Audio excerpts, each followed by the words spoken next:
Crossover Day, and we will start by opening up with a word of prayer. And he said he was inspired by Green Day, and he wanted to make sure he got to open us up in prayer as well. Senator Hodges, what's your mic number? 13. If y'all please bow with us. May we pray. Dear Heavenly Father, thank you for the many blessings you've bestowed upon us, Lord, especially the opportunity to live in this beautiful state. And thank you for allowing us to be part of the Senate and the legislature and to tend to the affairs of the people of our state. Lead us and guide us in all we do. Grant us wisdom to make the right choices. These things we ask in Christ's name. Amen. Thank you.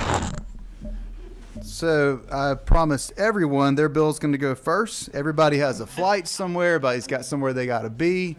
Some people have dinners. But I'm going to let everyone down this evening. And we're going to start with the top of the agenda. Also, if you want to be heard on the bill, please come sign up on the sign-up sheet. I can guarantee you more people have signed up than we can possibly hear. We appreciate you being up here. What we will have to do in order to get through our agenda, given the late hour, is cap the amount of time for testimony for each side. I'll announce that once I get a chance to look at the sheets. We will do a time block for a bill, a time block against a bill, and then we will have plenty of time for discussion amongst committee members and for the people presenting the bill. So let's go ahead and start at the top of the agenda with Senate Bill 180. Senator Setzler, where are you in the crowd? If you'll come on up. And we are working off of LC 442245ER.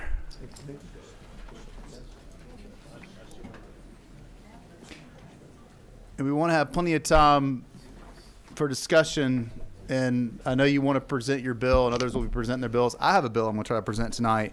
But I'm also going to try to keep us on track, even with our presenters, and try to keep you on task. So I'll be polite at first and kind of calmly do this. But then I may just say, time's up, and let's move on to discussion with the committee. So you have LC 442245ER.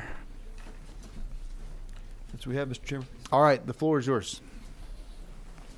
Thank you, Mr. Chairman, members of the committee, members of the public that are here. Appreciate the opportunity to present Senate Bill 180, the Georgia Religious Freedom Restoration Act. This is a proposition that was filed last year. We did a really substantial press conference to walk through the legal details of this, so the public has the legal context in which this enters. Pleased to present to the committee today that every Georgian should be free to worship and exercise their faith without unfair federal, state, or local government intrusion. The Georgia Religious Freedom Restoration Act protects ordinary people from unfair state and local government intrusion by exactly mirroring the bipartisan federal RFRA law that protects people from unfair federal government intrusion. After the federal RFRA law was passed almost unanimously in 1993, the United States Supreme Court ruled that the federal RFRA only protected people from unfair federal government intrusion and would not protect people from unfair state and local government intrusion. Since then, 34 of 50 states have adopted their own state RFRA laws or seen their courts adopt a state RFRA level protection by judicial ruling to protect people from overreach from state and local governments. In fact, Mr. Chairman, today the Utah House of Representatives passed a RFRA by a vote of 69-0. It was 27-2 in the Utah Senate last week, and making it, once it's signed by the governor, the 35th of 50 states. In 1998, Senator Barack Obama, as a state senator, voted for the Illinois state RFRA. In 2016, Georgia passed a state bill that included language dramatically different than what's presented today, the federal RFRA language, and was subsequently vetoed by Governor Nathan Deal. In 2017, our Attorney General confirmed that without a state RFRA law, Georgians do not have true religious protections, allowing the state and local governments to infringe on people's basic right to practice their faith for any, quote, rational basis. In 2021, Montana and South Dakota became the 33rd and 34th state to adopt a state RFRA that closely mirrored the federal RFRA language. RFRA puts the First Amendment right of free exercise on the same level as the First Amendment right of freedom of speech, assembly, and press by creating a balancing test to weigh a person's right to practice their faith against legitimate government powers that would limit their actions. It's a balancing test to weigh those two out. Under RFRA, before the government can force a person to violate their faith, it must show two things: a compelling governmental interest, and that interest is accomplished in the least restrictive means possible. What does this mean? RFRA in real life, I can give you some very specific examples. An example from Texas, an example from Florida where RFRA was used. In Texas, a public school mandated that a Native American kindergarten boy must cut his long, traditionally styled hair. In that case, his parents sued, citing their state RFRA law, and they won because the school board couldn't prove a compelling governmental interest that a boy with long hair should have to have his hair cut for sanitary reasons, right? There was no compelling interest for hair cutting, so the family won that case. In a case in Florida, applying the same balancing test, a Muslim woman who did not want to remove her full face veil for a driver's license photo and was told that she had to get her driver's license, sued under their state RFRA law. Applying the compelling governmental interest and least restrictive means possible test, she brought the case in court and lost initially because there is a compelling governmental interest to have your face exposed when your driver's license photo is taken. But when the other half of the test was applied, the least restrictive means possible, she won on that front because having her face exposed in an open DMV building with anyone taking their photo was not the least restrictive means possible. So RFRA in that case, while it made her remove her face for the photograph, allowed her to have her photograph taken in a private room by a female photographer. This least restrictive means possible balancing test weighs these compelling governmental interests, like having your face on your driver's license photo, against this least restrictive means possible test, allowing a woman who believed a full face veil in public was appropriate, that a female photographer in a private room could take that photo, put it on her driver's license, which would be in her wallet. That balancing test is exactly how RFRA is intended to operate.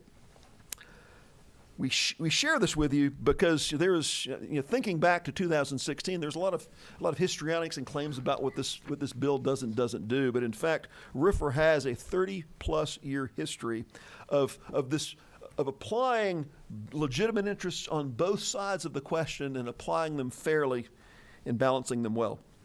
In fact, RFRA as a balancing test travels very well. One of the things we talked about last year when we made the presentation to the public, that there are some communities that through local ordinances have further enhanced certain provisions of public accommodations, giving stronger public accommodations protections for certain protected classes that apply to every single community. Well, RFRA accommodates that very nicely. RFRA is not in conflict with that. RFRA takes those very circumstances. RFRA is intended for those kinds of circumstances. When you have someone that makes a claim of free exercise in a community that has specific local ordinances passed, when it's weighed by the judge, those local ordinances have greater weight. They provide greater weight to the government interest than would exist in other places. RFRA travels well. There's a localness in the finders of fact, and in most cases, in these being civil cases, in most cases judges, weighing these things out and balancing these competing interests so that they fit together and that two interests can compete and fit together in the most full way possible. So governmental interests can be accomplished, but they're done in ways that the right of the individual can be accommodated in every way possible. That balancing test is exactly how RFRA is intended to operate. And Mr. Chairman, would just share with members of the committee what you see here. Lance, could you tip that a little bit more so folks can see this far left one? What you see here, Mr. Chairman, is this balancing test for free exercise is needed so that the right of free exercise is recognized on par with other prongs of the First Amendment. You can see here, and again, I know our time is short to make a presentation. I'd be glad to take questions soon, Mr. Chairman. But you can see the four prongs of the First Amendment: free exercise, speech, freedom of the press, and freedom of assembly, that today freedom of speech has highest level of constitutional protections. What you call a first-class right is what's called strict scrutiny. You'll hear the term strict scrutiny today. That simply means that something is treated as a first-class right. Okay? Below that is intermediate scrutiny. That's kind of emerged in the court over the decades. And at the very lowest level, rational basis, what we call a third-class right. Rational basis means that if government has any rational reason they can generate to impact someone's faith, they can do it. There's really, other than it being an irrational response, there's no provision to protect someone's right to free exercise. That's where free exercise is today in Georgia. In fact, in the 2017 case, our Attorney General said that a claim was made, a Georgia Gwinnett College case, there was a claim made on speech, a claim made on free exercise. While the case ended up proceeding through the federal courts on the speech prong, our Attorney General said, in an opinion, citizens in Georgia making free exercise claims only have a rational basis level of protection for their free exercise rights because we, the legislature, have not acted specifically to put that law in place. What's confusing to most people is many federal laws apply to the federal, state, and local level. But when we look in 1997, the Supreme Court ruled in the Bernie v. Flores case that because free exercise has so many little provisions to it and there's so much to it, the 1993 Act that was sponsored by then Congressman Schumer and Congressman Ted Kennedy in the Senate and signed by President Clinton, that federal law only applies and protects folks from the federal government, intrusion by the federal government. But that states, in the 1997 case, must enact statutes so that this right can be effectuated at the state and local level. That's why we're here today. Candidly, over the decades, the courts have been generally pretty friendly to folks free exercise. That's why these cases, we can't break out this parade of terribles in Georgia specifically. We could say this awful thing happened in 1996, this awful thing happened in 2008. But as we're doing our duty, as we're making sure we protect the rights of religious minorities and basic faith group, really any faith group, that unless we act as a legislature, this fair balancing test we've described won't apply in Georgia, and all you have is this very minimal rational basis test, which is essentially very little right at all. So, Mr. Chairman, this chart shows that. I've got a copy of that in your folder as well. That all we're looking to do is take the right to the prong of free exercise and elevate it to the same level that all three other prongs of the First Amendment currently enjoy. I'll close, Mr. Chairman. I know there will be some questions from the committee members, and I'd be glad to walk through the bill. The chart to my right, your left, shows something else very interesting. What you see on that chart, it's got the state of Georgia and its surrounding states. Everything in dark green there are the areas in which this full strict scrutiny level of protection for free exercise exists. Either by statute or by Supreme Court ruling in their states, all the states around us enjoy full strict scrutiny level protection for free exercise. In fact, Georgia, if you see those dots in there, and the little polygons, those funny shapes in there, those are the military bases. Our military bases, everyone on a military base enjoys full strict scrutiny level protection for free exercise. And the dots are our state prisons. Even in state prisons, the 2000 RLUIPA law for institutionalized persons requires that people who are institutionalized get full free exercise protection. So where the law stands today is citizens, convicted felons in our state prisons have full strict scrutiny level protection for their free exercise rights, but law-abiding Georgians do not. What we're simply looking to do today is to provide the same level of protection for people of faith, of any faith, from state and local government that they enjoy as protection from the federal government and that's enjoyed in federal installations in our state prisons. That's what Senate Bill 180 does, Mr. Chairman. Be glad to take questions and walk members of the committee through the bill in detail if that pleases the chair. All right. Any questions from the committee for the author before we get into public testimony? You do not have any questions at this time. So what we're going to do is we are going to, again, neither side's, everybody's not going to be able to speak with the limitations that we have on time, especially thus starting an hour and 45 minutes later than we planned originally. But we're going to start with the opposition. I'm going to do 15 minutes as a time block total for each side. I'm just going to go down the list based on how you signed up. If you want to yield your time to someone else on the list, just say that, and we will run the clock, and when it's out, we will move on to those that are in favor of the bill. So if you want to step aside somewhere else, and we will let people come up. I'll start with Sarah Hunt Blackwell, ACLU.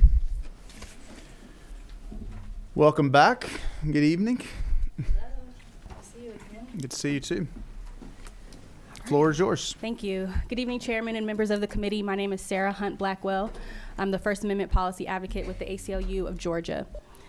The ACLU of Georgia opposes SB 180, not because we oppose religious freedom, but because we support it.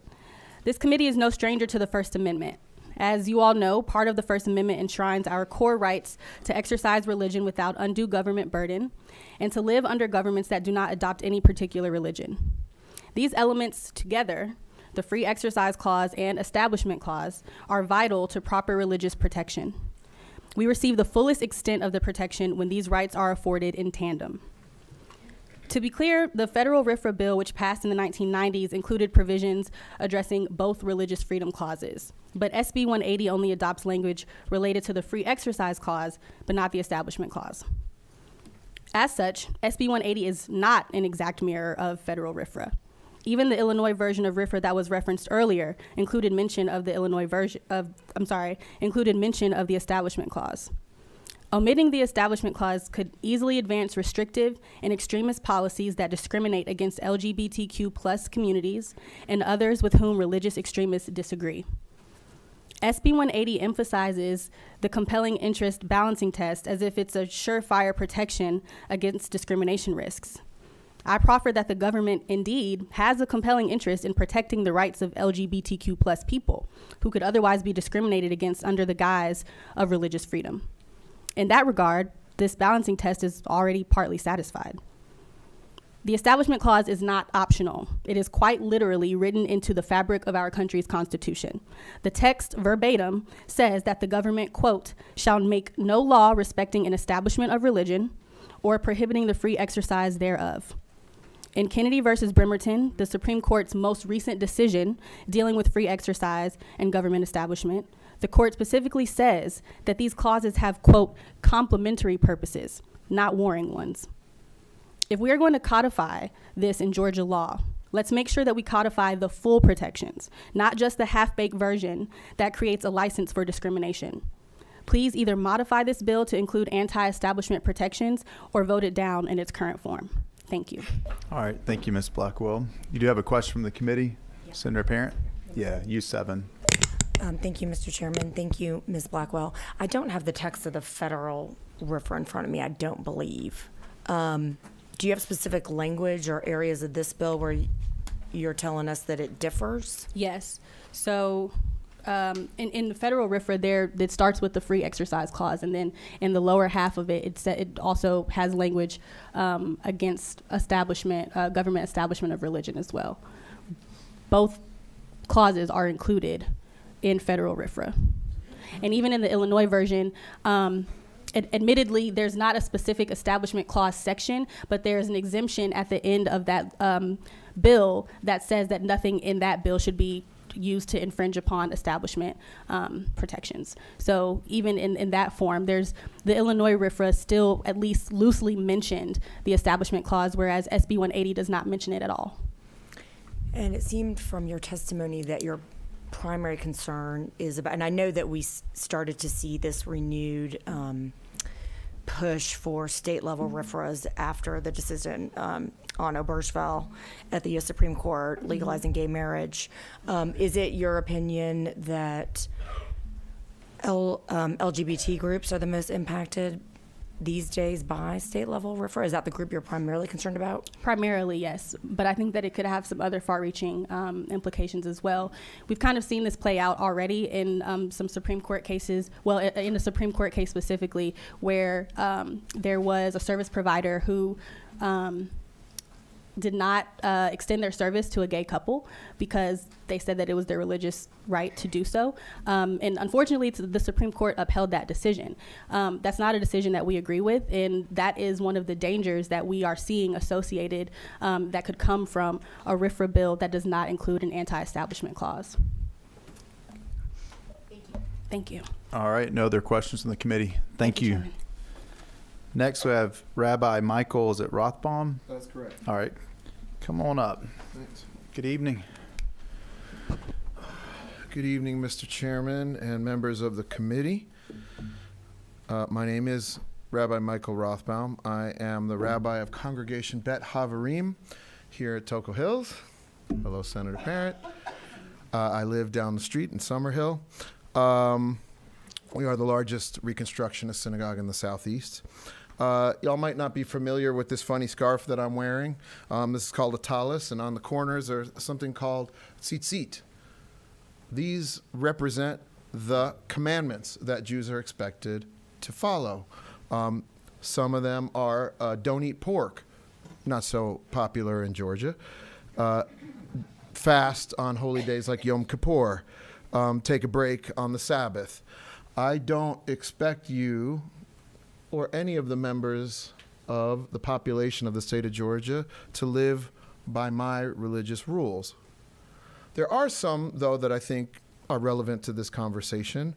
Don't harden your heart to your needy neighbor. One that I heard Jesus mentioned, I know he liked Ve'ahavta l'reacha kamocha, love your neighbor as yourself. We also have a mitzvah of don't hate your brother in your heart. But it seems like some folks have a hate agenda in their religious practices to deny jobs, housing, and dignity to gays and lesbians. Feels like it leads with hate. To ostracize trans teens like the ones who are in my congregation. I know they experience that as hateful. To restrict non-Christians from adopting kids who desperately need homes. That feels like it favors hate. Now, Americans, Georgians, are free to follow a religion that preaches hate. The First Amendment guarantees the free expression of religion. But make no mistake, that free expression stops at the border of the infringement on the dignity of my community and the dignity of all of God's creation. That free expression stops at the border of the Establishment Clause, the First Amendment of the Constitution, establishing a preferred set of religious values by which the rest of us must live whether we like it or not. This is not just me talking. You have a letter that's going to be distributed to you saying 3/4 of Georgians across political affiliations agree that discrimination is not what they want to see in Georgia. This letter has been signed by folks from all over Georgia, pastors, ministers, rabbis, deacons, elders, reverends, who all agree that hate is not in their religious agenda. Isn't there enough hate in this world, in this country, in this state, without the Georgia legislature enshrining it into law? Isn't it possible that our God wants us to do better? Thank you for your time. Thank you. And just for the record, too, since we won't get everybody tonight, if you have anything you want that's written for the record for the committee, please submit that to us. You also can email that after the committee as well to my office if you want that included in the record for the committee as well. Next on the list is Jeff Graham with Georgia Equality.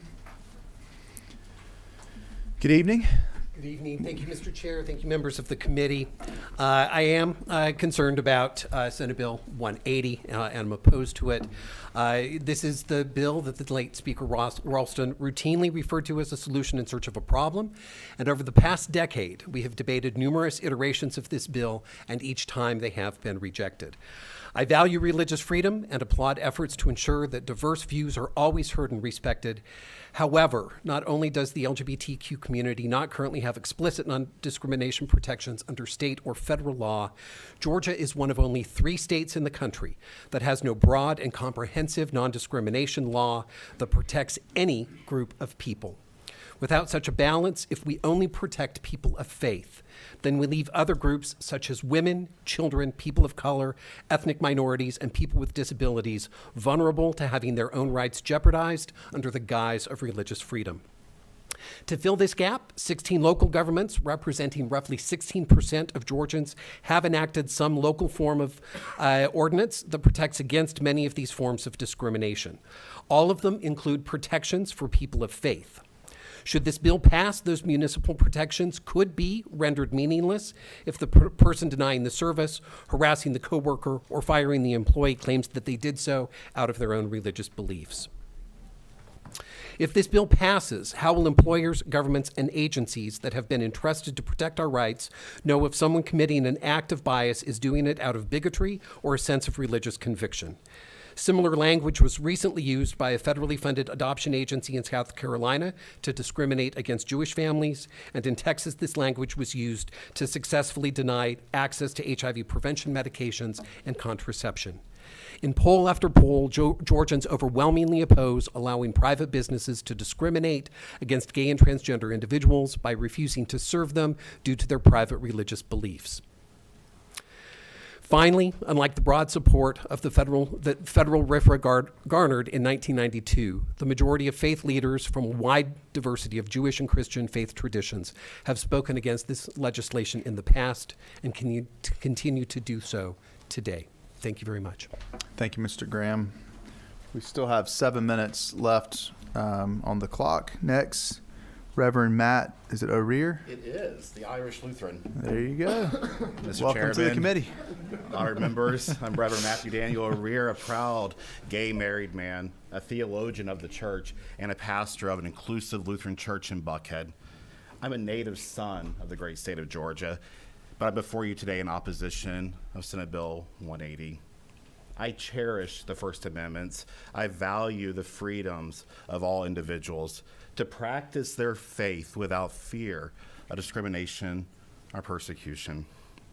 However, my concerns arise as RFRA may not be the safeguard of liberty it claims to be. As a religious professional, I've seen the power of faith communities in promoting love and acceptance. Legislation intended to protect religious freedoms might inadvertently contradict the values we hold dear. On the surface, RFRA claims to protect religious freedom, but has at times been weaponized to justify discrimination, particularly against marginalized communities. As a church leader, I've witnessed the harm of exclusionary interpretations of religious doctrines cause harm within communities. The LGBT community and other marginalized communities have faced discrimination under the guise of religious belief. As a religious leader, I can attest we are not seeking this legislation. As a pastor, I must advocate for dismantling oppressive systems and champion the freedoms and dignities of all people. It's what Jesus did. I implore you to consider the potential consequences that RFRA would have on diverse communities, and let us work together to ensure legislation reflects the principles of equality and justice in the great state of Georgia. Senate Bill 180 does not do that. Thank you. All right, thank you. Next, we have Reverend Kimball. Is it Soares? Come on up. Good evening. My name is Reverend Kimball Sorrells. I'm a clergy person in the United Church of Christ, and I'm here to speak against this bill. I do value religious freedom, obviously, as a clergy person. However, my religious freedom is not under attack, nor does it need this bill to protect it. In fact, I actually feel like this bill could, as others have said, open up a possibility of sort of wide discrimination that we have already heard about. As Jeff mentioned, we don't have a statewide non-discrimination law, and without that, this could create a broad license to discriminate on the basis of faith, without any protections necessary to protect people on the basis of race, gender identity, sexual orientation, religion, or many other identities. We have seen this in other states where this has been used to deny access to preventative health services, contraceptive, HIV prevention, and more. But again, I think that it's important to note that these religious exemption laws are intentionally vague and invite abuse by creating an exemption for virtually any person who contends that what they want to discriminate or how they want to discriminate is a part of their faith. It is my sacred duty to care for people who are queer and trans and marginalized populations. So I urge you as a pastor to do the right thing, to look out for those who are marginalized and to vote against this bill. There is no need to protect religious freedom, but there is a critical need to protect vulnerable populations here in Georgia against discrimination, especially when that discrimination claims to be in the name of God. All right, thank you. We have 3 minutes left, so I'm going to let the next person close us out. Reverend Ashley Robinson, come on up.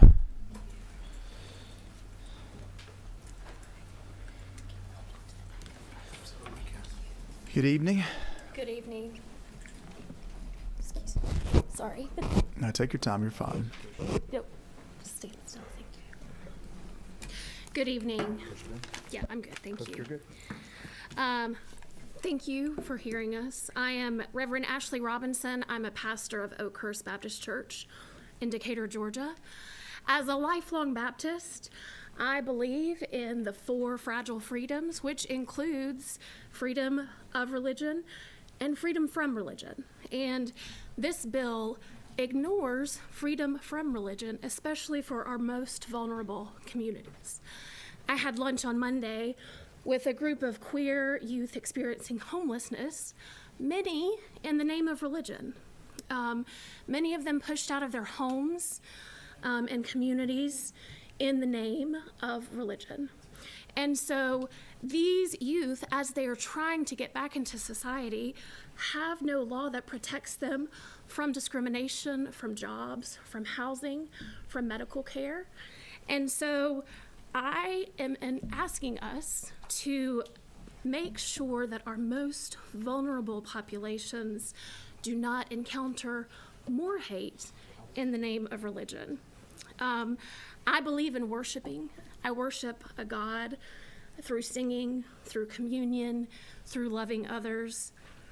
And I'm afraid that if this bill moves forward, it tells me that we as a state only worship partisan politics, we worship appearances, and we worship virtue signaling over worshiping any God. Thank you. All right, thank you. All right, now we're going to move on to those that are in favor of the bill. I'm going to start with Christine Felstead. Come on up. And we're going to start the clock again, 15 minutes. Good evening. Good evening. I've never been before a committee. This is very interesting. Thank you for allowing me to caught speak. a lot of things, usually not interesting, but. This is interesting. My name is Christine Felstead. I live in Dallas, Georgia.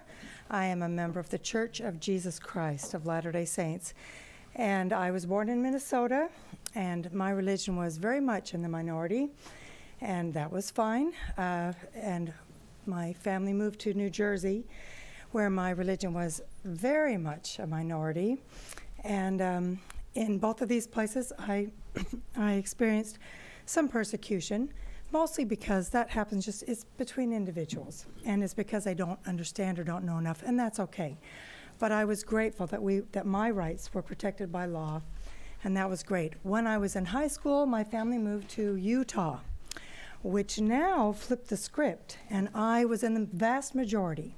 And I'm grateful for that experience because I immediately, because I had experienced those other, being the minority in those other places, I recognized immediately when there were just a few people who were not of my faith, and I became friends with them, and because I knew exactly what that felt like. After college, my husband and I moved to Chicago, and we lived there for 17 years, and we were again in the minority. And then blessedly in 1998, we were afforded the great blessing of moving to Georgia. And I cannot tell you what a wonderful breath of fresh air it was to live in a state that where the people in and of themselves were welcoming of any and all religions. Mostly, so often I heard, "Have you found a church yet?" They didn't care which church, they just knew that that would be helpful to me, and it has been helpful to me. I am very strongly in favor of this bill because even though in all the places I've lived, I have had every right to think and believe as I want, unless there is a law to protect it, that right can be squashed and infringed upon. And so I've experienced being the minority plenty of places. I've experienced being a majority, and I'm grateful to live in Georgia, where I have felt from the people of Georgia that they were tolerant and that they allowed me to feel as I wanted to. And I am just absolutely dumbfounded because of living everywhere else I've lived, that Georgia is one of the only 3 states that has not passed any sort of RFRA that protects people's freedoms of religion. And so I urge you strongly to please vote for it, so that not only then I can think what and believe what I want, but that the law will protect me, because that's what the Constitution is for, and that's why America was founded. Thank you very much for your time. All right, thank you. Next we have Joseph, is it Dannyman? It's probably better, I was just told, to use the other mic because that mic's just not, I was turning it up some, then not working quite as well. So everyone else, please try to sit in this chair so everybody can hear you. Thank you. Thank you. Thank you for the opportunity. I'm from Cobb County. I'm a small business owner, a carpenter. My father was Jewish. I'm Christian. I want to worship God the way that I choose, and I want the same privilege for everyone. Let them worship how, where, or what they may. My faith is important to me, and I want this bill to pass as it is written with no amendments. I do not discriminate against anybody for any reason, and I want my religious freedoms preserved as well. Thank you. All right, thank you. Next we have Mike Griffin.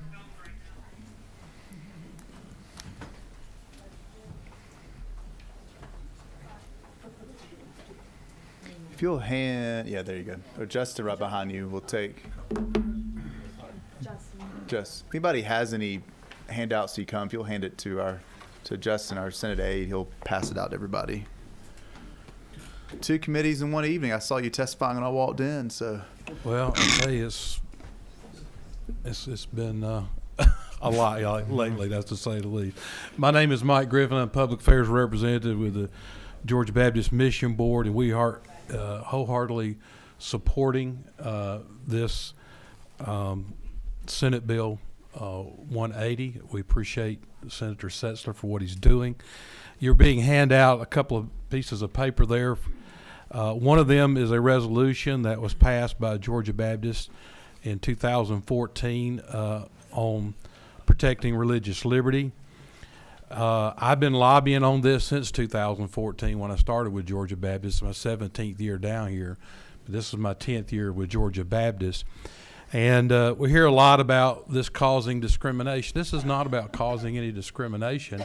In fact, I can give you 14 cases where discrimination or religious individuals were not treated according constitutionally, and these cases went before in Georgia. Probably would have never happened if we had a RFRA, because we'd have had the strict scrutiny standard. So there have been cases here in our state that we were dealing with regarding religious liberty issues. I am good friends with Senator Josh McCoon, who introduced in the Senate the RFRA. And literally he said this: if you could demonstrate a situation in a state where RFRA, with RFRA where invidious discrimination was allowed, I would donate $1,000 to your charity of your choice. Not one single incident ever came before him. It's just simply not there. So we support this legislation, basically for three very quick reasons. Number one, it protects people of faith from government intrusion.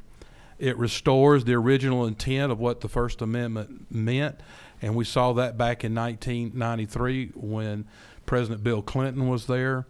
And then thirdly, it does provide a proper balancing test that we need. This is not about picking on anybody, either side. It's making sure that there's a balancing test, that citizens are have their rights being preserved, but also that the government is carrying out its responsibility regarding the governing of public actions, public health and safety issues that may be related to this as well. So it creates a proper balancing test so that discrimination is not taking place or prejudice on either side. Thank you, Mr. Chairman.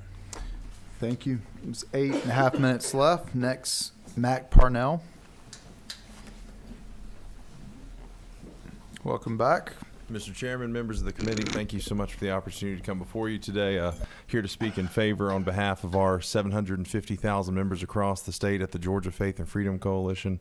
We're wholeheartedly in support of Senate Bill 180. I'm sitting here looking at our state seal and our state motto with wisdom, justice, and moderation. And in 2022, the legislature added courage to our state motto. And we recognize at the Georgia Faith and Freedom Coalition that this bill, moving this bill, requires courage. So I want to thank you, the chairman, for having this committee hearing. Thank you for hearing all sides on this, and hope that this committee would act with courage and pass this bill. Thank you so much. All right, thank you. Next, is it Louis DeBow? Am I close? DeBrew? Close enough, right? The only person that ever spelled my last name right on the first time was the girl I married. So, Mr. Chairman, members of the committee, I appreciate the opportunity to come speak before you this afternoon. I had a long list of things. Well, not too long because I know how these go, but a lot of it's been covered already. So, really, what I want to say briefly is, you know, the freedom of religion is enshrined in our Bill of Rights. It is the very first clause of the very first amendment. That's how important the founding fathers felt freedom of religion was.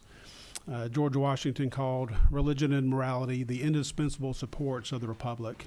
John Adams, our second president, said that our Constitution was made only for a moral and religious people and is wholly inadequate for the government of any other. And one of their contemporaries, Edmund Burke, said, "Society cannot exist unless the controlling power upon will and appetite be placed somewhere, and the less of it there is within, the more there must be without. It is ordained in the eternal constitution of things that men of intemperate minds cannot be free. Their passions forge their fetters." So what I would like to say this afternoon, you know, I've heard some speaking the opposition. One gentleman spoke about how this side is motivated by hate and animus, and I want to say unequivocally that is not true. I have no hate in my heart for anyone, and certainly would not endorse discrimination of any kind. But what I would like is my religious freedoms to be protected. The more religious, even if you're irreligious, you benefit from a religious society because we restrain through our internal beliefs and principles actions that would be harmful to society. That without that, external force would have to be used to keep society in order.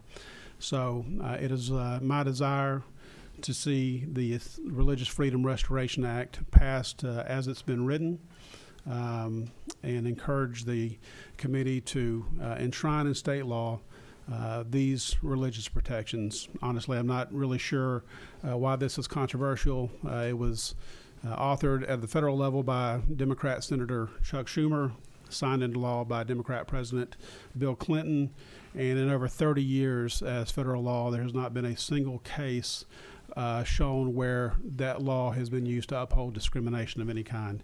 So I would expect the same result at the state level. So again, I encourage you to vote in favor of this bill. Thank you. Thank you. Have 5 minutes left. Thomas Weaver.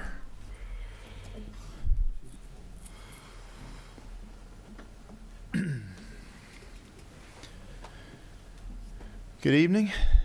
Good evening, Chairman, members.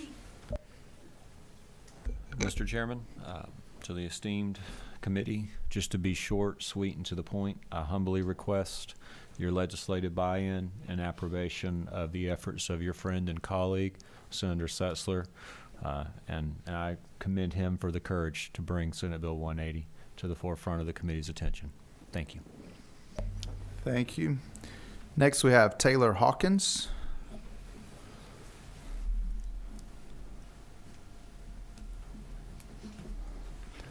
Good evening. Use the other microphone because it seems like that one works a I little heard better. you say that. No, It's wasn't paying okay. attention to which one you were talking about, Mr. Chairman. All Mr. Chairman, members of the committee, thank you for the opportunity to testify. My name is Taylor Hawkins. I'm the Director of Advocacy for Frontline Policy Council, an organization that represents folks from all across our state who want to just live, work, and play without fear of unwarrantable government intrusion onto their God-given right of religious freedom. And that's the core of this bill, that Georgians should be free to live and work according to their faith without being unjustly punished by the government. Religious freedom itself is a fundamental right, it's an inalienable right, and it is a pre-political right. The government used to need a very good reason to burden someone's exercise of this fundamental right, but now the courts allow government to burden religion if they write broad laws in states without a RFRA, which is why we need SB 180 here in the state. To be clear, this bill does not create any new rules. It puts back in place the rule that the Supreme Court used to apply on tests of religious freedom for decades before a thumb was placed on the scale that favors government interference, and that's been in place since 1990 and necessitates state-level RFRAs. Just a few quick responses to some mistruths you were told earlier. You were told we needed additional protections for minorities, which already enjoy full protection under federal law. Conversely, the free exercise of religion itself has no protection under that federal statute or under state law, and that is what this bill provides. You're also told that this bill has been used across the country to cram down one religious viewpoint, or the religious viewpoint that a citizen may not hold. In fact, that's not only categorically false, it's the opposite of this bill. This bill in no way forces any citizen to non-voluntarily adopt the rules of another faith. There is no circumstance in all of United States history, with over 35, this would be the 35th state, with 34 states applying this standard, has this bill been used to cram down a religious viewpoint. It, in fact, is the express purpose of this bill to protect the rights of individuals from just such a cram down and from any other unnecessary government intrusion. In closing, the Religious Freedom Restoration Act provides fairness and balance when a citizen's constitutionally protected freedoms and government action, on the other hand, conflict, simply guaranteeing that everyone gets a fair day in court, when the government intrudes on their basic freedoms. It does not pick winners and losers. So we're grateful to Senator Setzler for bringing this vital piece of legislation, and we would ask the committee vote do pass on SB 180. Thank you, Mr. Chairman. All right, thank you. There's 2 minutes left, so I will let Frank, and I cannot read this last part, M-U-L maybe? Mole. All right, come on up.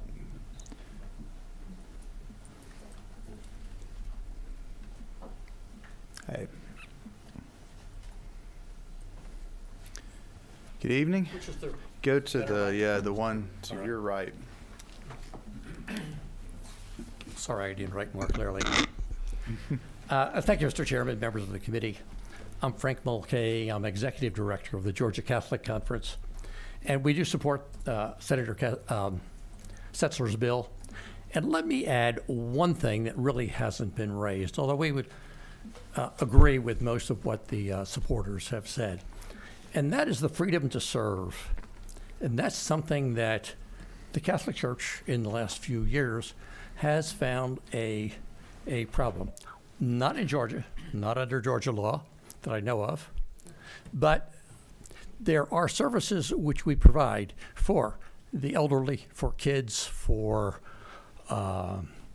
homeless, for any number of things.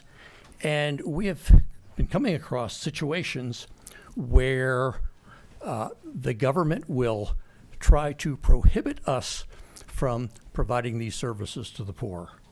And so this is an important bill to us so that we can provide the service, and service is the expression of our religious faith.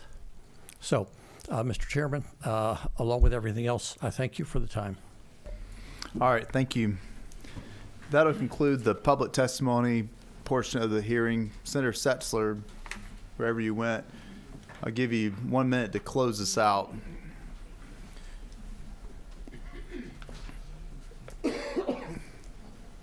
Why are you laughing, Senator Parent? You don't believe you can do it in a minute?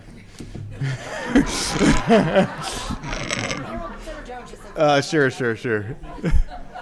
We gotta laugh a little. Yeah, absolutely. I resemble that. I appreciate it. We're gonna start the timer on you, though. So. That's right. Thank you, Mr. Chairman, members of the committee.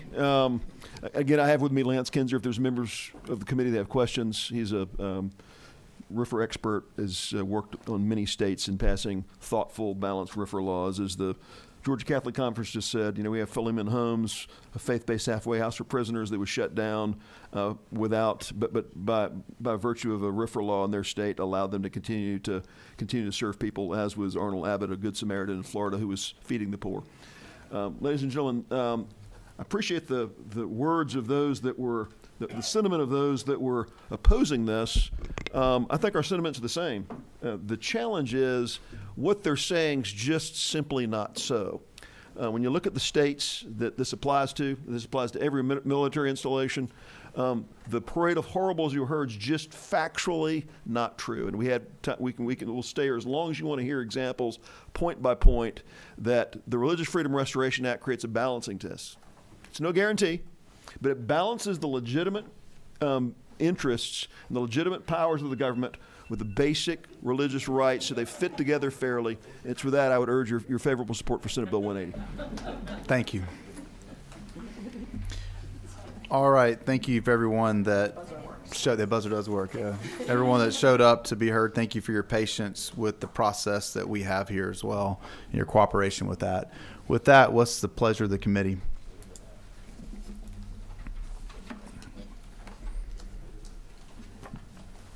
Senator Kennedy. Motion to pass, Mr. Chairman. All right, we have a motion to pass. We have a second by Senator Gooch. Senator Parent. I have two amendments I'd like to propose. All right, let's take one at a time. Sure. So the first is regarding the establishment clause that is in the federal RFRA. Based on my review of the federal RFRA and this bill does appear to be missing. So the amendment would be: nothing in this act shall be construed to affect, interpret, or in any way address that portion of the First Amendment prohibiting laws respecting the establishment of religion. Where would you put that in the bill? I would defer to lead counsel on that, actually, Senator. Okay. So that's the first, and I'm happy to. Let's do one amendment at a time, but let's figure out where it'll go, because Mr. Walker, where would that go? Which line? Chairman, I think it would be fine to just insert it after line 54. We could even designate it a new code section, so it would be, we'd strike the end quotation mark at the end of line 54. We would add after line 54 code section 50-15A-4, and then we would insert the language from the federal provision thereafter, and if there's no other amendments, we would end that with the end quotes. Okay, do we have a second for the amendment? Second from Senator Jones. The author have a response. Thank you, Mr. Chairman. I'm going to let Attorney Kinzer speak to this. I'll be very brief. I think it's surplusage. The reality is that nothing that you can pass, with all due respect, as a state legislature can in any way interpret or affect the way in which the Establishment Clause of the First Amendment is applied. That language was placed in federal statute based upon I would say, excessive caution about Congress speaking to that issue, but no other state has included that full statement. I would just say, as someone who's looked at all of the RFRAs, one thing about your RFRA is it is as close on the actual standard and the definitions to the federal act as any state RFRA that would be in place. And I just think that it would be surplusage for the state to have in its statute, we can't do anything to impact the interpretation of the Establishment Clause because you simply lack the power to do so anyway. Okay. Does everybody understand the amendment being offered by Senator Parent? But seeing no other discussion, all those in favor of the amendment, please raise your hand. It got seconded. There's 3, 4. All those opposed. Senator subject to vote. 6 opposed. The amendment fails. You have another amendment? All right. Let me turn your mic back on. Go ahead. Thank you. I was really taking to heart the comment made by Mr. Taylor Hawkins about not picking winners and losers. So the other amendment I'd like to propose is, and actually let me quickly add to that, the portion of the testimony about all we want is the freedom to live, work, and play like everybody else. So I think that's smart. I think that should apply to everybody. So my amendment would be, this section does not apply to to the extent that application would result in denying a person the full and equal enjoyment of a good, service, benefit, facility, privilege, advantage, or accommodation provided by the government. And where would you insert that in the bill? Again, I would defer to Mr. Walker. Mr. Walker? I was not able to follow you, Senator. Would you mind repeating that? I would be happy to. Thank you.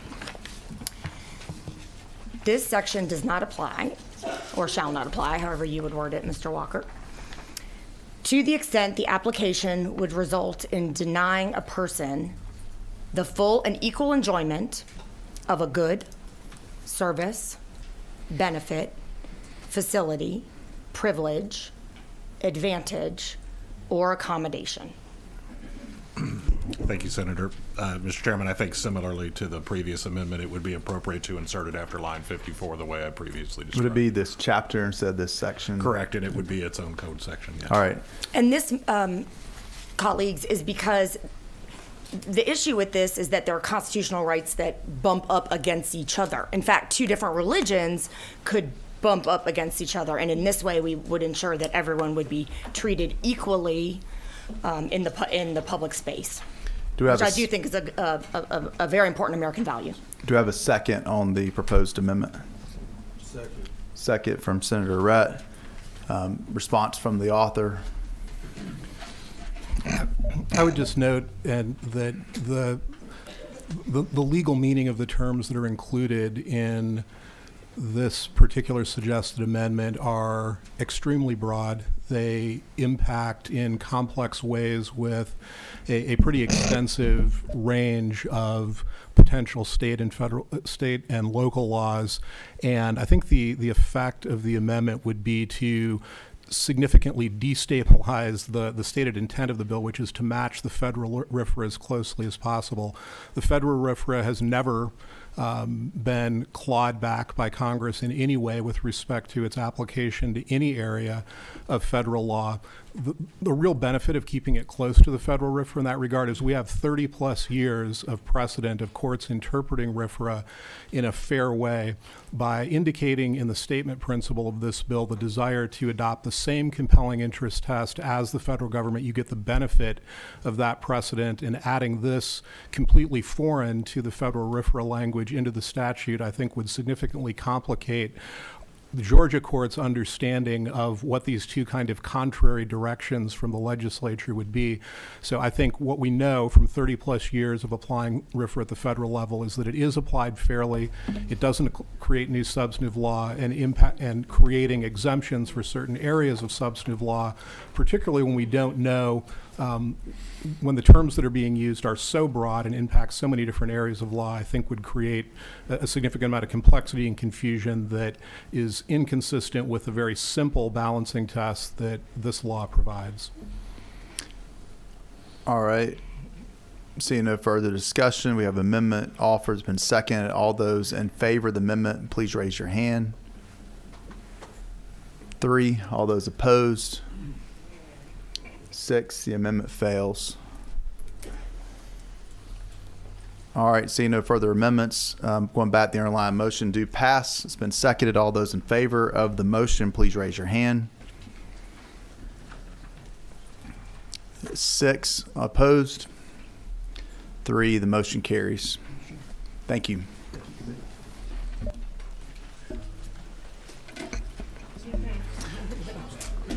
All right, we are going to the next bill on the agenda. I know some folks are heading out, please take your conversations outside so we can move on to the next bill on the agenda.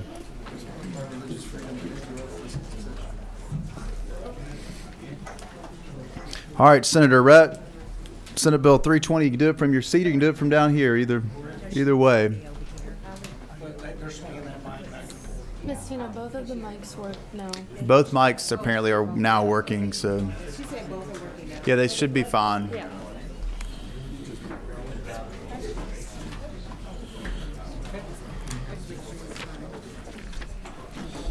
All right, Senate Bill 320 has been.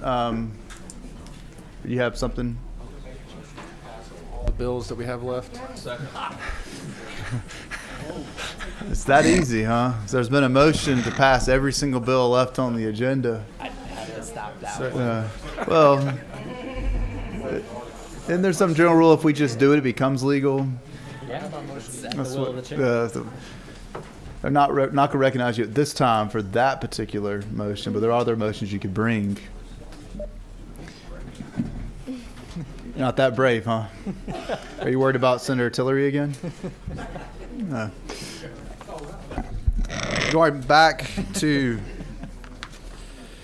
Senate Bill 320, we heard this bill a couple weeks ago in committee for Senator Rhett, April Ross joining as well, and we've tried to get some questions answered on the bill, and I will turn the floor back over to you all again to review this with us, and for those that remember it, to answer the questions that were asked by the committee.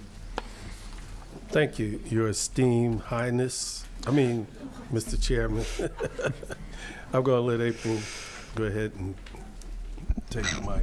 Well, I'll try to move this quickly. We talked through this bill already, but the essential components for the bill are to address the timing requirement with which testing for HIV would have to occur if a victim of a sexual crime requests that testing.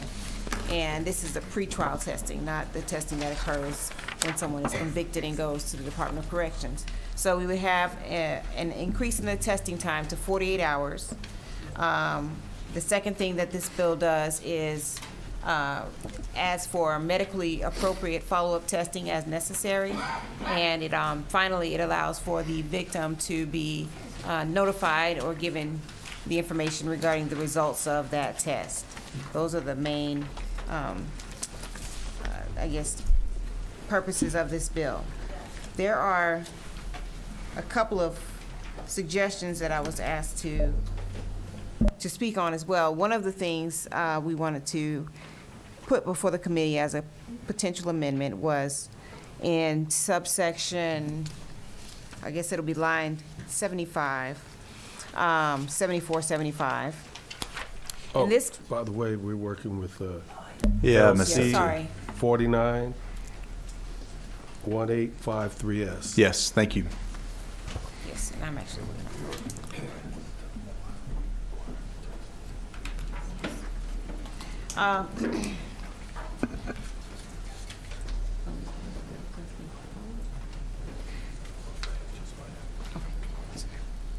So this last section wanted to propose consideration that instead of the language starting on, I think, 75, I have actually the old version, confine the person separately from those not infected with HIV, to strike that language and insert take appropriate health and safety measures to prevent further transmission.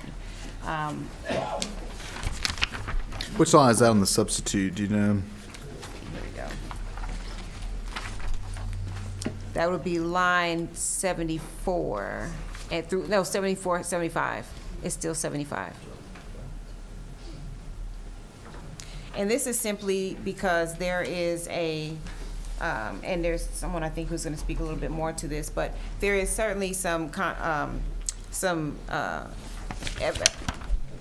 Department of Justice standards that are moving against the movement to separate folks who are HIV positive in the prison population, but more to take appropriate measures. We have a lot of advancements in HIV. This is an old law, and we certainly have more measures that can be taken that don't require separating and confining people separately simply because they are HIV positive. And so that's one amendment I'd ask to consider. So backing up now that I see where we are, You're asking to strike line 73 through 75? No, just 75, starting with confine the person separately from those not affected with HIV. So it would it would, for purposes of enabling that officer to, and the language to insert would be, take appropriate health and safety measures to prevent further transmission. And that gives broader discretion to the prison system and the Department of Public Health to do things like offer treatment or other suitable means that don't just require isolation from population. The only thing I'll say is I understand what you're doing. It seems to give a little bit broader authority, but has that language been run by anybody through Department of Corrections or anyone? Because I haven't seen that language until now. Has someone else seen that language? So Department of Public Health said that they already have measures that they are doing to this day that, or currently today, that offer treatment and different, health measures to protect populations from HIV transmission spreading, and that they have no opposition to codifying that. Okay. And I have that, got an email today from that. So otherwise, we are looking to do this. The purpose of this bill is to try to get Georgia in compliance with a federal condition under OVW grant program that requires that our law is in compliance with the 48-hour testing requirement plus follow-up testing, and allowing the victim to get the results of said testing if the victim requests it. Otherwise, Georgia programs, departments, and organizations that apply for this particular federal grant programming will be subject to losing 5% of their award funding. All right, any questions from the committee for Ms. Ross or Senator Rhett? All right, there are two folks who signed up to speak on the bill. First, opposed to the bill, Thomas Weaver. If you want to come on up. And if you want to go to the right there on that side, Mr. Weaver. Your right, my left. Welcome back. Thank you, Mr. Chairman, for recognizing me to speak on second occasion. Members, this is a substitute version. I did not have access to the substitute version. The Secretary did not have that. If it should meet with the committee's approval, thank you. Thank you for your kind gesture, Senator Rhett. May I, if it should meet with the chair's approval, since there's another person that signed up to speak, may I please read the substitute version? Yes, we can have them come first. Yes, okay, sir. Thank you. We'll call up, is it Kathleen T? Kathleen.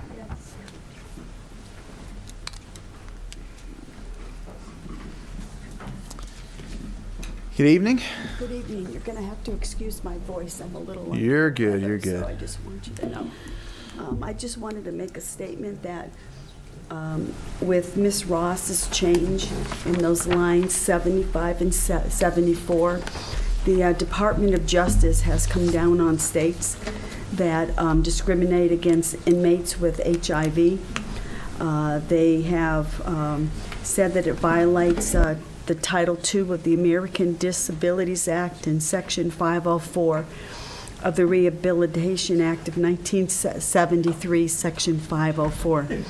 So I just want to reiterate that the practices or policies of segregating inmates with HIV/AIDS and denying them the opportunity to participate equally in services, programs, and activities. So I am in favor of that. Change. Okay. Okay? All right. Thank you. Thank you. Mr. Weaver might wish you talked a little longer. Are you ready? Okay, good. It wasn't a lot of changes in the substitute as you saw, so. Well, first, to the chair, thank you for the kind gesture, and thank you for choosing to allow that to happen. In reviewing the substitute as quickly as I could, I had two concerns originally with the original bill. It looks like one of my concerns has been allayed based on some of the changes that's been recommended to the committee through the LC rendition that the committee is working off of. Initially, I had some concerns regarding the costs. It looks like that language has been struck. The Georgia Constitution prohibits the imposition of cost until the conviction. Since there's no conviction yet, because this is pre-conviction, the imposition of cost against an alleged defendant would be ultra vires against the Georgia Constitution. The other thing that I wanted to share is the Elliott versus Georgia decision back in 2019. You may remember the General Assembly had to make a little bit of a change to the DUI law based on the breathalyzer case that the Georgia Supreme Court handed down, because the Georgia Constitution's protection against self-incrimination is broader than even the federal one, and a defendant cannot be made to present or give any evidence that in any manner may be deemed incriminating. And Georgia's reckless conduct statute, which is a different code section that doesn't touch this, but that statute makes it a crime to expose another to HIV. And if the HIV is an element of that, then at that point, a defendant might be able to argue before the court that the state forced them to compel evidence to be admitted adversely against them pre-conviction. Because here in the substitute version says that on lines 19 and 20, that should meet with the committee's approval. In any case in which a person's been arrested for or charged with accusation or indictment, again, this is pre-conviction, or a petition for delinquency in the case of a child that's subject to the jurisdiction of the juvenile court, again, pre-adjudication of delinquency or delinquent acts under the juvenile code, that person could be made under this, should it become law, even at the request of the state's victim in chief, to be made to compel evidence against themselves. And I think that raises self-incrimination issues under the Georgia Constitution. So I would respectfully ask that the committee consider that, and I apologize that I was not available due to work obligations to present myself to make those facts known when the committee initially considered this measure under the first LC number. Thank you, Mr. Weaver. May I All, go. You want to close this out, Ms. Ross, Senator Rhett? Sure. I'll just point out that there is subsection G at the very end of this code section that provides that none of the testing or the results of the testing can be used in any criminal proceeding arising out of the alleged offense. So this does protect people from the criminal proceedings that they're alleged to have, for the crimes they're alleged to have committed. So this is strictly an administrative process to determine the HIV status of an individual and provide that result to the victim. Are any questions for the author, Ms. Ross? Also on line 72, it does say that the report shall be sealed by the court. 72, 73. All right, no one else signed up to speak on the bill. What's the pleasure of the committee? Motion do pass from Senator Jones. Is there a second? Second from Senator Parents by committee substitute. Do we have any amendments? Senator Jones, let me turn your mic on. Will your mic? Five. Thank you. Chair, I'd like to amend by striking line 75 and inserting take appropriate health and safety measures to prevent further transmission. All right. Is there a second? Second. Any discussion on the amendment? Senator Hatchett. It's line 75. He would strike it in its entirety and insert the language that he just. You want to repeat it? Yeah. Take appropriate health and safety measures to prevent further transmission. Thanks. All right. We have an amendment that's been seconded. All those in favor of the amendment, please raise your hand. We have 3. All those opposed to the amendment? We have 4. The amendment fails. He voted. Going back to the underlying motion, do pass by committee substitute. All those in favor of the motion, please raise your hand. Everybody seems too excited. We have 3. Oh, it's unanimous. Yeah, we have a few more bills to go. We got to, everybody want to, yeah, okay. All right, motion carries. Thank you. Thank you, Mr. Chairman. so much. Appreciate it. Thank you. It's like that dog wants to stay around, so let's take that from there. Yeah. All right. Got a little bit longer to go, committee members. Let's stay on our toes. Might have to get some more red Solo cups, Mr. Leader. Yeah. All right. I have the next bill. I'm going to do it from here, as I hope it's simple. It's Senate Bill 533, and I'm working off of LC 339669. This bill deals with the process for declaring and restoring someone's competency. This is when someone has been declared to not be competent to stand trial, and under current law, DBHDD has a statutory obligation to evaluate criminal defendants for competency when it comes to ability to stand for trial. The way this currently works is we have 617 people on the wait list with the department.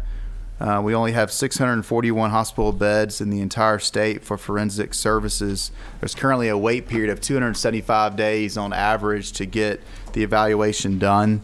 What this bill is trying to accomplish is to give the flexibility for DBHDD to continue to do what we would call jail-based competency restoration, where they will go with a contract with the local sheriff to actually do this competency restoration in jail, evaluations in jails.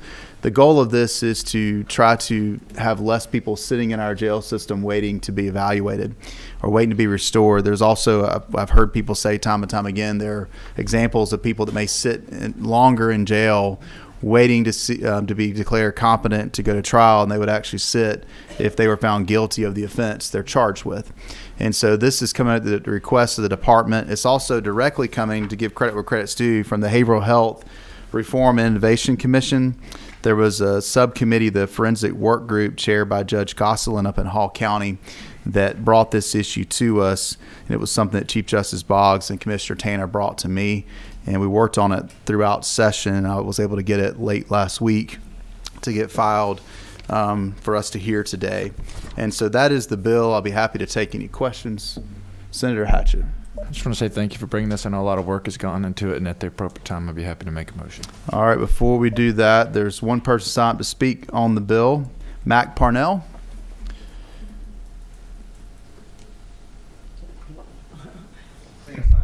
Boy, don't you want to come support my bill? I'll literally say, I wonder why he's for the bill. That's good, but when I saw you signed up. With that, now would be the appropriate time, assuming you have the appropriate motion. Motion to pass LC 339669. Is there a second? Second from Senator Hodges. All those in favor of the motion, please say aye. It is unanimous. That was better than the last bill I presented to y'all. All right. Next bill on the agenda, Chairman Tillery. Welcome back to the Judiciary Committee once again. It's almost like you're back on the committee. Senate Bill 425. This is a bill everybody's waiting around on. Okay. You're presenting committee substitute LC 520493S. Is that right? Yes, 493S, yes. All right. And, Mr. Chairman, if you don't mind, ask Kate Hoskins to come up here in case y'all have really hard questions. Sure. Thank you. Senate Bill 425, as proposed by potential committee substitute, is a bill that we've actually worked on for about 4 years now. Me and many of you helped beat this bill back several times. And now I think we're at a point that maybe it's my old age or just the tiredness of the evening, that I think we're at a point that we have to acquiesce a little bit and recognize that technology's probably reached the point that, and businesses have had an opportunity to prepare for what folks tried to do back in 2019, 2020, and 2021. The first part of the bill talks about, well, it allows an online notary to proceed in Georgia, which currently is not allowed. The bill also allows it to proceed in almost any other fashion except for real estate and wills. We tried to pass that without real estate and wills in 2021, maybe 2022, and it failed on the Senate floor. So we've come back this year, again, working with our folks with the banks, with folks for medical records, other things, to allow the online notary to move forward on everything, again, except for wills and real estate, with an addition now of how a real estate online notary would work. In section 1.3, you'll see, first of all, I think it's important to highlight the definition of what a real estate closing is. There's been a lot of discussion. I think there have been about 28 versions of this bill already, and some commercial lending institutions and then some commercial attorneys brought up the idea that they thought that this would possibly put them in a position where they could not move forward with closings as they currently state.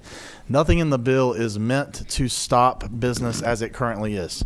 In other words, if you find something in this bill that stops you from being able to do things as you currently are doing them, I'd like to know. That is not the intent. It is to codify what the Supreme Court has already said, which is witness closings are not allowed in Georgia. There's something they're not considered to be supervised by attorneys, and that is a practice of law that the Supreme Court has outlawed. And it's also to say if you're doing a residential closing, which that's how we find a real estate closing in this, a 1 to 4 family residential property closing in this state, you have to follow the online notary rules of Georgia. If you're not doing a 1 to 4 residential closing, you don't. If you're closing on a commercial building, that's not considered a closing. If you're closing on a multi-family building, that's not considered a closing. It's only the 1 to 4 residential, want to read the words, residential real property closings. If you're doing one of the 1 to 4 residential closing, real property closings, you must be licensed and present in the state if you're an attorney conducting the closing. You must also directly supervise and be responsible for the entire part of the closing. You have to perform all the duties that would otherwise be required by law and the rules and opinions of the Supreme Court. And you have to comply with subsection C, which that starts on line 81, when conducting the real estate closing using electronic means. And what does that mean? It means you shall obtain consent from all the participants in the closing. You shall utilize two-way audio-visual communication that sufficiently secures and prevents interference with authenticity and integrity of the closing. You need to confirm the identity of those who are going to sign. And you have to ensure that that two-way audio-visual communication contains the date and time of the closing, your notarial act, the description of the documents being notarized, an attestation that the attorney is physically located in Georgia at the time, and a clear image of the government identification used to verify the identity of each person participating. Those are included because the title insurance companies wanted them, not because we necessarily wanted them. Wanted to make sure that the title insurance companies still felt comfortable granting title insurance to Georgia closings that were done with a remote notary. Again, you can still do the wet ink notary. Nothing's meant to change that. The attorney has to keep that recording for at least 6 years. It also talks about where the witness needs to be. The witness has to be in the same place as the person who's actually signing the document. They have to be able to witness that, and they have to be able to see and hear and communicate with the signer. Or be able to see, hear, and communicate and witness with the signer. So you have two different ways there. If you were to violate this online notary act for real estates only, again, this only applies to the real estate section, then the first time you do it willfully and knowingly, then it's a misdemeanor. The second time, it's a misdemeanor. The third time, it's a felony, and it could hold a civil fine of at least $20,000. In section 1.5, we also want to make sure that if this isn't prosecuted criminally, that there's a civil way that it could be enforced. There's a civil penalty of $20,000 per violation. The Attorney General, a district attorney, the State Bar of Georgia, the Judicial Council, or any other attorney or bar association could bring that case for that civil penalty. And if they seek that civil penalty and an injunction, and someone were to then go along and violate that injunction, willfully or knowingly, then they potentially run the risk of a $40,000 civil penalty. In section, skipping forward, you're going to see some things in section 1.6. It also says that not only could the attorney bring it, the consumer who's involved in that closing could potentially bring an action if someone, again, willfully or knowingly violated the section that we just talked about for the online notary. And the judge should consider factors if they were to give an award. Those factors should consider the frequency and the persistence of the non-compliance, among other things, of the defendant. And that's on lines 223 through about 227. There is an out clause. In other words, we're not just trying to set it up where an attorney steps in it and automatically gets sued. A person shall not be held liable in lines 244 for damages in any action brought under this article if the person shows by a preponderance of the evidence that the violation was not willful or knowing and resulted from a bona fide error, notwithstanding the maintenance of procedures and then implemented to avoid such error. When you skip down to part 2, you'll see that we talk, part 2 is going to be a copy of a lot of the things you saw in part 1, because part 1 deals with Title 15, which is the regulation of attorneys. Part 2 is where in Title 45, we actually deal with notarial acts. And part 2 is going to be a copy of a lot of the things you saw from before. The notary has to be located physically in the state when they notarize the documents.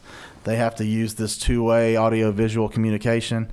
The person who's signing has to either be in the United States or in a territory of the United States or on a military base of the United States. And there's also a clause at line 291, and nothing in this code section shall invalidate an in-person notarial act performed in the physical presence of a notary that occurs in another state and complies with that state's regulations for in-person notarial acts performed in the physical presence of the notary. The penalty provisions that you'll see in section 2.2, 2.3, and following out through page 15, really just copy those that I already told you about in Title 15 and apply those to Title 45 where the notary is included. That's it. Are you worried that people will start calling you Backup Blake if you keep backing up your positions on certain issues? Yes, sir. Senator Rep. Thank you, Mr. Chairman. Will the gentleman yield? I have a question for you. Yes, sir. You finished the budget earlier today. Yes, sir. Well, no, sir, I didn't. Oh. We're going to conference, but we got through the Senate with your help. Well, I was going to say if you finished it, I still was going to vote for your bill anyway. Oh, thank you. Thank you. Senator Hatchett. Excuse me, Senator Hodges. And then Senator Hatchett. Mm-hmm. Senator, also younger. Yeah, absolutely. And tireder. No. Senator, one question. You mentioned that that if you were doing a 1-to-4 family real estate closing, you had to do this, but if you were doing a more complicated commercial closing, you didn't have to. There was an opt-out. Where is that? I can't find it. Yeah, it's actually in the definition of real estate closing. So look at line 57. Real estate closing is defined. It refers to the actual settlement or conveyance of the title to a 1-to-4 family residential real property located in this state from one party to another party. So if you're doing something else, we don't even define you as a real estate closing for purposes of this act. One more time. Which line? Line 57. 57. It's the definitions under 1519. Series of events through which title to real property located in one party to another includes all. Where's the 1-to-4? He must not have the right version. Am I reading the wrong one? No, you. Line 58. 57 through 61. Yeah. Page 3, which. Did I not say that? Yeah. Okay, making sure. 57. Maybe said I've a lot got of the numbers wrong. today. Maybe I've got the wrong LC one. 520401. 520401. 493S. Well, no wonder. Okay. All right, I was looking at the one I got today. Okay. Steal All mine right. real quick. All Just right. right there. Got it. Okay. Got it. Thank you. Thank you. Seeing no other, Senator Hatchett. To prevent that from happening again, could we pass out a disclosure that maybe half of the page has the LC number on it? I would assume if you brought that to the floor for a vote, it would pass probably. You think so? Yeah. Yeah. Pretty good. Okay. Thank you, Mr. Chairman. Senator Kennedy or Mr. Leader Gooch? That's right. Senator, on section 1-3, you were talking about the penalties that could imprison a person who violated this for the third offense. Are you talking about a lawyer? Could be. Senator, are you okay? You're advocating that we would lock up an attorney? I mean, after today's performance and then the direct action legislation we passed earlier this year, I'm just a little worried about you this session. Back up, Blake.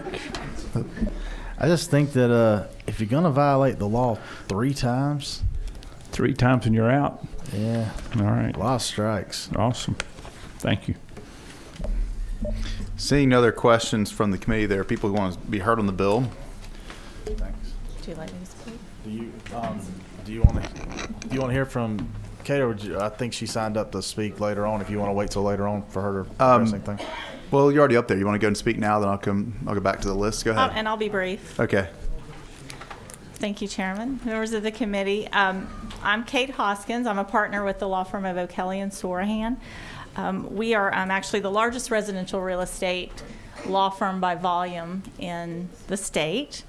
My primary practice has been in residential real estate for over 20 years, and I'm an active member and past president of the Georgia Real Estate Closing Attorneys Association, which is GRECA. You might have heard of their support for this bill.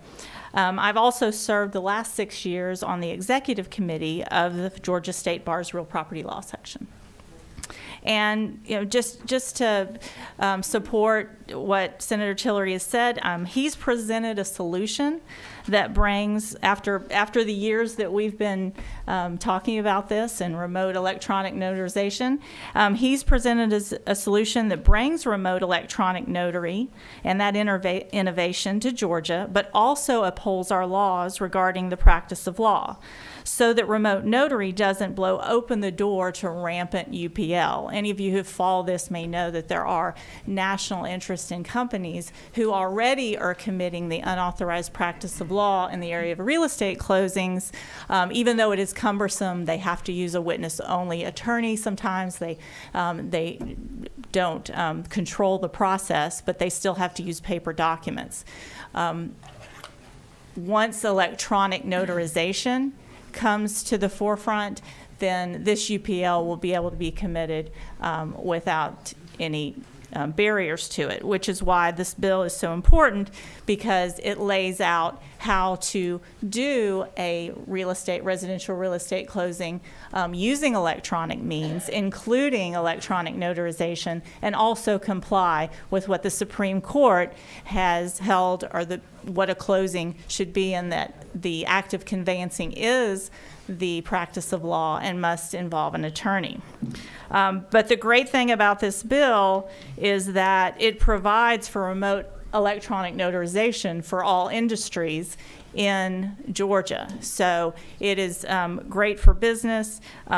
Business in Georgia will benefit from the efficiencies of this technology, whether it's licenses, hunting license, in the medical field, corporate documentation. This allows for the remote online notary that proponents of that have wanted the last few years, while also protecting our laws. So the only exceptions that are in for the remote online notary are for wills, codicils, and testamentary trust, and then the exception with a caveat, which is in residential real estate closings, if you already use this remote online notarization technology, you must follow the steps with the extra protections to make sure that UPL is not violated, and also there are penalties if you do violate this. And this, of course, is the reason for the safety net for those who might accidentally not follow the steps. This is meant for the companies who do this rampantly in large scale, in violation, without any regard for us. So thank you. All right, thank you. We're going to go back on the list. Jim Jordan. Good evening. Good evening. You have stuff you want to distribute to the committee? Yes, we do.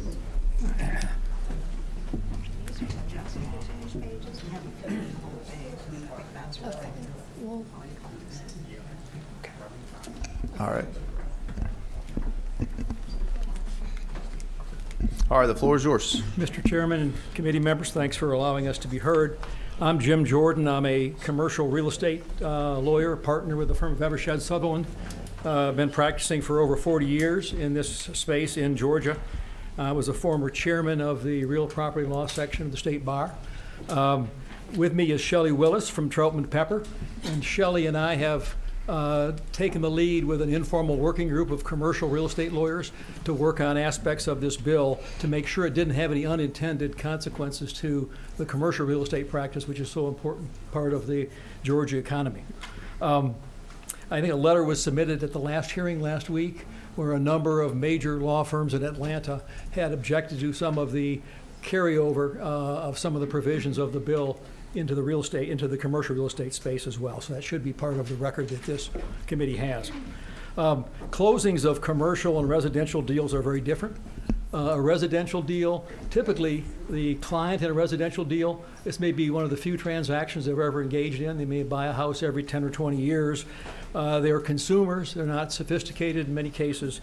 And oftentimes there's always one attorney that closes the transaction, and they all meet together around a closing table and close. Commercial transactions are very different. Commercial transactions, our clients close transactions on a regular basis. They may engage in 10 or 20 closings a year. Unlike a residential deal, there is not a shortage of lawyers in a commercial deal. You know, in many of these deals, there may be 4 or 5 or more attorneys involved in a transaction representing different parties to the transaction, all collaborating to achieve the end result. And for that reason, some of the provisions of the bill just didn't make sense in the commercial context. Working with Ms. Hoskins and others, we were able to make some changes that have been incorporated in the bill that address many of our concerns and allow us to do what we do without the impediments that really don't apply in a commercial transaction. There are a few provisions, though, that we still have a concern with.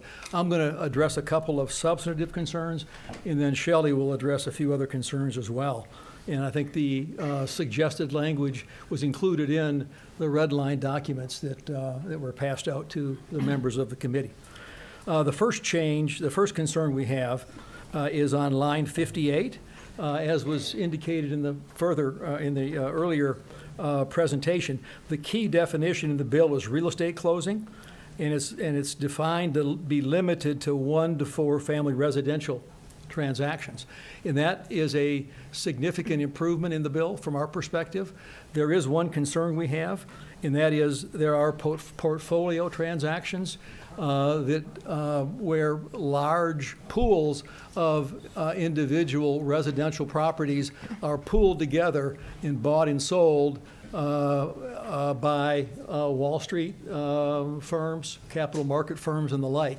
Those transactions are more like a commercial deal than a residential deal, and as drafted, the bill would require that there be an in-person closing, which is not the way commercial transactions occur typically, and that it be presided over by an attorney. It's just not consistent with the way commercial real estate transactions are done.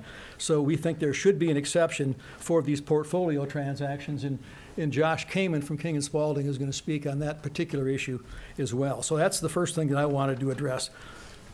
The other concern is line 159, and this was mentioned by Senator Tillery as well, and that is that the section, the code section that applies not just to these transactions we talked about today, but to any unauthorized practice of law transaction, was changed in terms of who can bring an action to allege a violation of a UPL and institute a lawsuit.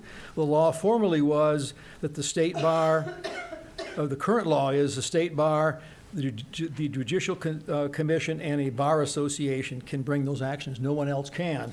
the law as amended with the proposed bill would include other plaintiffs in those lawsuits. The district attorney, the attorney general, we have no problem with that. That's perfectly fine from my perspective. But the one that I have a problem with is that it could be brought by any attorney. So any attorney who had a problem with another attorney could institute a lawsuit. That could result in a lot of lawsuits being filed, take up a lot of judicial time, and I believe that those complaints should be filtered through a bar association or the attorney general or a district attorney to make sure they have merit before they're just filed willy-nilly by an attorney who may not like another attorney or may want to cause problems for that attorney. I do think that that is an impermissible extension of the legislative power with respect to the unauthorized practice of law. The main case in this area is Georgia Bar Association versus Lawyers Title 1966, where it agreed that it acknowledged that the primary authority with respect to the unauthorized practice of law is the Supreme Court. But that case did acknowledge the legislature had the right to enact legislation in aid of the judiciary's governing and dealing with unauthorized practice of law. We think expanding the plaintiffs to include private plaintiffs is an impermissible extension of that legislative power, and we don't think it's. I don't think it's constitutional or passes muster with existing Georgia law. And I'll now let Shelley talk about a few other provisions of the bill. Thank you. Good evening, Mr. Chairman and committee. Thanks for having us here.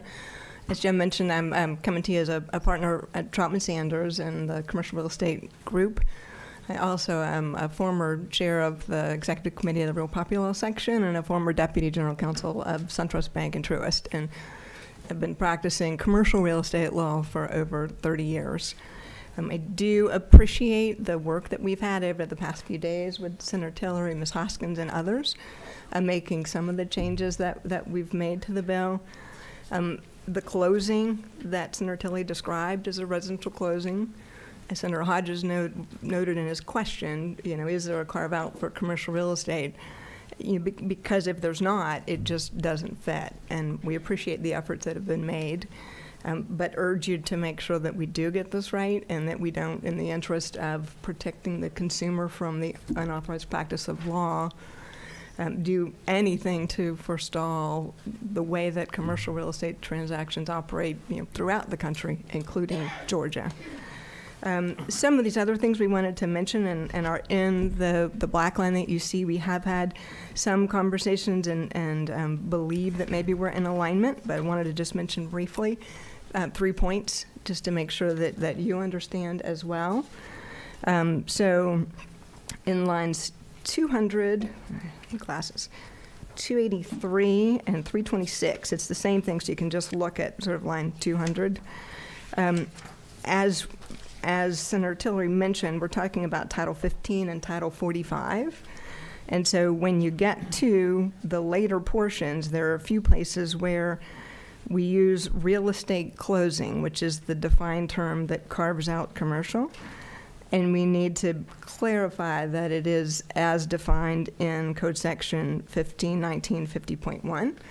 Otherwise, when we get to the other article, there's no tie back to it. The other point to mention is at line 295. And that is, and again, this kind of relates to the fact that the commercial is carved out. The description of the notarization that's permitted, the way the defined terms work, ties it to a residential closing. So the addition in line 295 just ensures that what we're permitting for the commercial closings is also permitted, for the residential closings is also permitted for commercial. And then the last point is at line 345. And this is the relief for a violation. The relief as it currently exists includes potentially invalidating the security instrument. The result of that is that every title policy is going to have an exception for the potential for the security instrument to be invalidated. You can see that would be a problem for the lender that's issuing the loan. So we think that this is something that Senator Tilley is willing to consider, but just wanted to emphasize the significance of that change.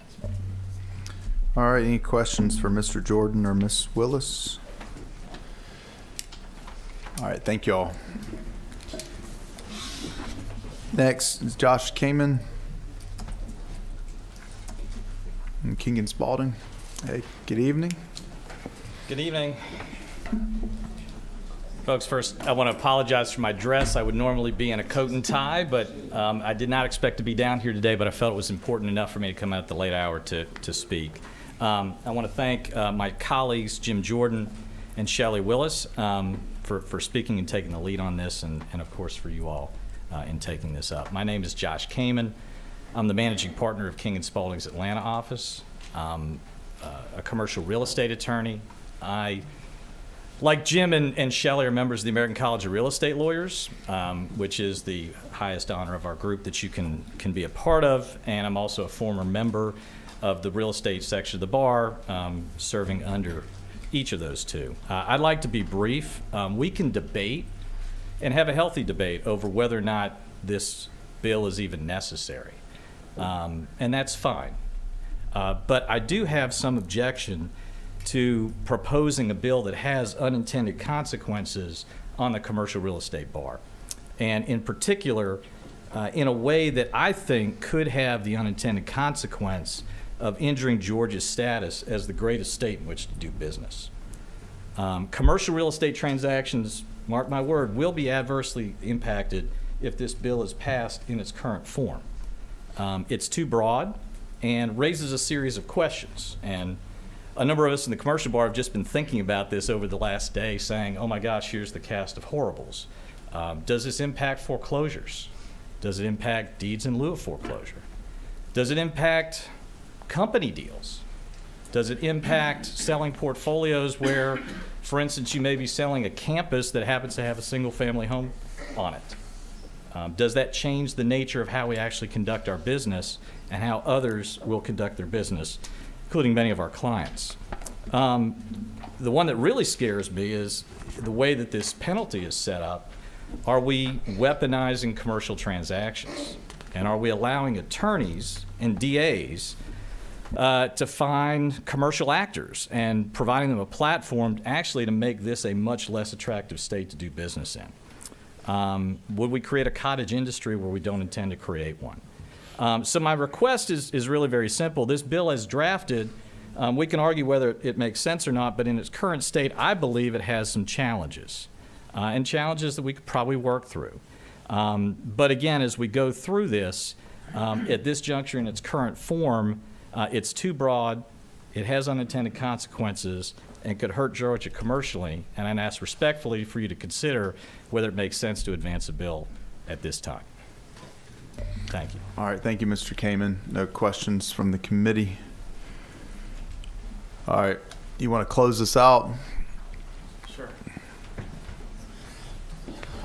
Thank you. I appreciate the comments. I do think there are a few of these amendments that we potentially could take, and if it's helpful for the committee for me to go through them, I'd be happy to. But the first one, I would say that the amendment on line 59 actually redefines real estate closing. It says that it would now include things in commercial portfolios. My concern with that would be we would actually take Georgia in a direction that I don't think we want to go. It would make it easier to bundle, I guess, homes to be purchased to potentially be rented.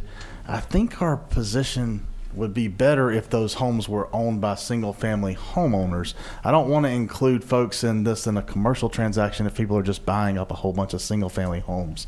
That seems to be a scarier position, and one that, as a policy decision, we probably wouldn't want to go in that direction. On line 159, the inclusion of attorney was intentional. If we're going to make sure that there's a remedy, we shouldn't give a remedy with no ability to bring it. If the Bar Association or the Attorney General or the District Attorney are too busy going after bad guys, then I think an attorney should be able to do it. The other comment I would have to that is there's an easy way to avoid having that happen. It's to simply just not violate the act. So On line 200, I think the amendment proposed there is perfectly fine if we don't take the amendment to line 59. On line 283, I think we can take that amendment as well. So you're good with the amendment on line 200? Yes, sir. If the amendment on 59 is not accepted, okay, then I think 200 would be fine. I think it makes the bill better and appreciate the work. Line 283, I think makes the bill better and appreciate the work there. 295, I'd like to have a deeper discussion about. I don't think I'm ready for that one yet, but happy to continue the conversations offline. I'll be honest with you, I thought we resolved all those when we took commercial out, but it seems like now that there's another bite to be taken. And then line 326, I think that taking that amendment makes the bill better as well. The issue with invalidation of the security instrument, that's an extreme measure. It's an extreme measure that would be taken by the court. That's why line 345 says that that's an equitable relief to be provided by the court if the court thinks that this was done. And remember the factors that we talked about previously as how that would be included. So I'd ask the committee if they wouldn't mind to please consider holding off of that amendment. You have some questions from the committee, Senator Setzler. Thank you. This is certainly not an area of law I have expertise. I appreciate the experts coming today. I do have one that I think could be a clarifying tweak just for purposes of the plain reading of the statute. On line 57, where you talk about real estate closing, you had referred to Senator Hodges' question about that. Maybe it's stylistic. It doesn't affect how this operates. Yeah. But instead of calling it real estate closing, a broad term, and then but defining it for purposes of this chapter very narrowly, what if you called it qualifying residential real estate closing? So it's defined as residential. Qualifying means there's a subset of circumstances which apply, and that could be projected throughout the entire bill. So if someone's reading it, they see qualifying residential real estate closing, qualifying residential real estate closing. So there's not lack of clarity, but particularly since you're jumping from code section to code section, if you don't understand that this definition operates across a broader, just as a stylistic thing that might be helpful. Thank you for your suggestion. My only concern with that at this level, at this late, this hour, and I know that's just kind of where we are, is that we would need to pull real estate closing every time it's mentioned in these 15 pages. Oh yeah. And redefine it. And for instance, if you flip the page over to the next thing on the top of page 4, where we say in number 3, real estate closing using electronic means, if we took and did just a C replace, as you would do on Microsoft Word, we would now call that a qualified real estate closing using electronic means. And I don't want to accidentally grab that definition and pull that into another thing unintentionally. I get it. I don't want to belabor the point, Mr. Chairman. I just think just from a draftsmanship perspective, it's very, this is a way to do it, but I think by tweaking, making definitions, things defined as something that they're not. As long as this operates that way within the chapter, it applies, but it's something that it's not. It creates. I'm worried if it goes to a different title. Yeah, I understand. Thank you for bringing that up, though. Senator Hodges. Senator Tillery. Yeah. Georgia has been the #1 state in which to do business for 10 years now, and I think one of the reasons is that we have a very robust capital market in our state. We have banks that like to lend. We have insurance companies that like to lend. We have all kind of investment groups, and when capital can flow to investment opportunity, then our system works, our economic system works. And I can tell you, as a former banker, that one way to stop capital from flowing is to question whether or not the lender is going to get their money back. And if we do anything that challenges the lender's collateral position, then I think we can really hurt ourselves. And you mentioned something about policy. What should we be looking at? I'm not sure. When you say that 1 to 4 families should be owned by individuals rather than investment groups, there is a huge investment opportunity in the United States for big groups of capital to buy single-family houses. It's happened for the last 10 years or so, basically since the recession, when there was a lot of low-priced single-family houses, and you can see what's happened with real estate prices now. That is, you know, I would hate to see us do anything in the legislature to deny that opportunity in our state. I think we'd really be hurting ourselves there. So I'm not sure this bill needs to be about investment policy. I mean, it needs to be about what you're trying to make it about. And so that I like, and I'm not a lawyer, okay, so I don't parse words, but the concept of line 59, and I mean, I like that. I like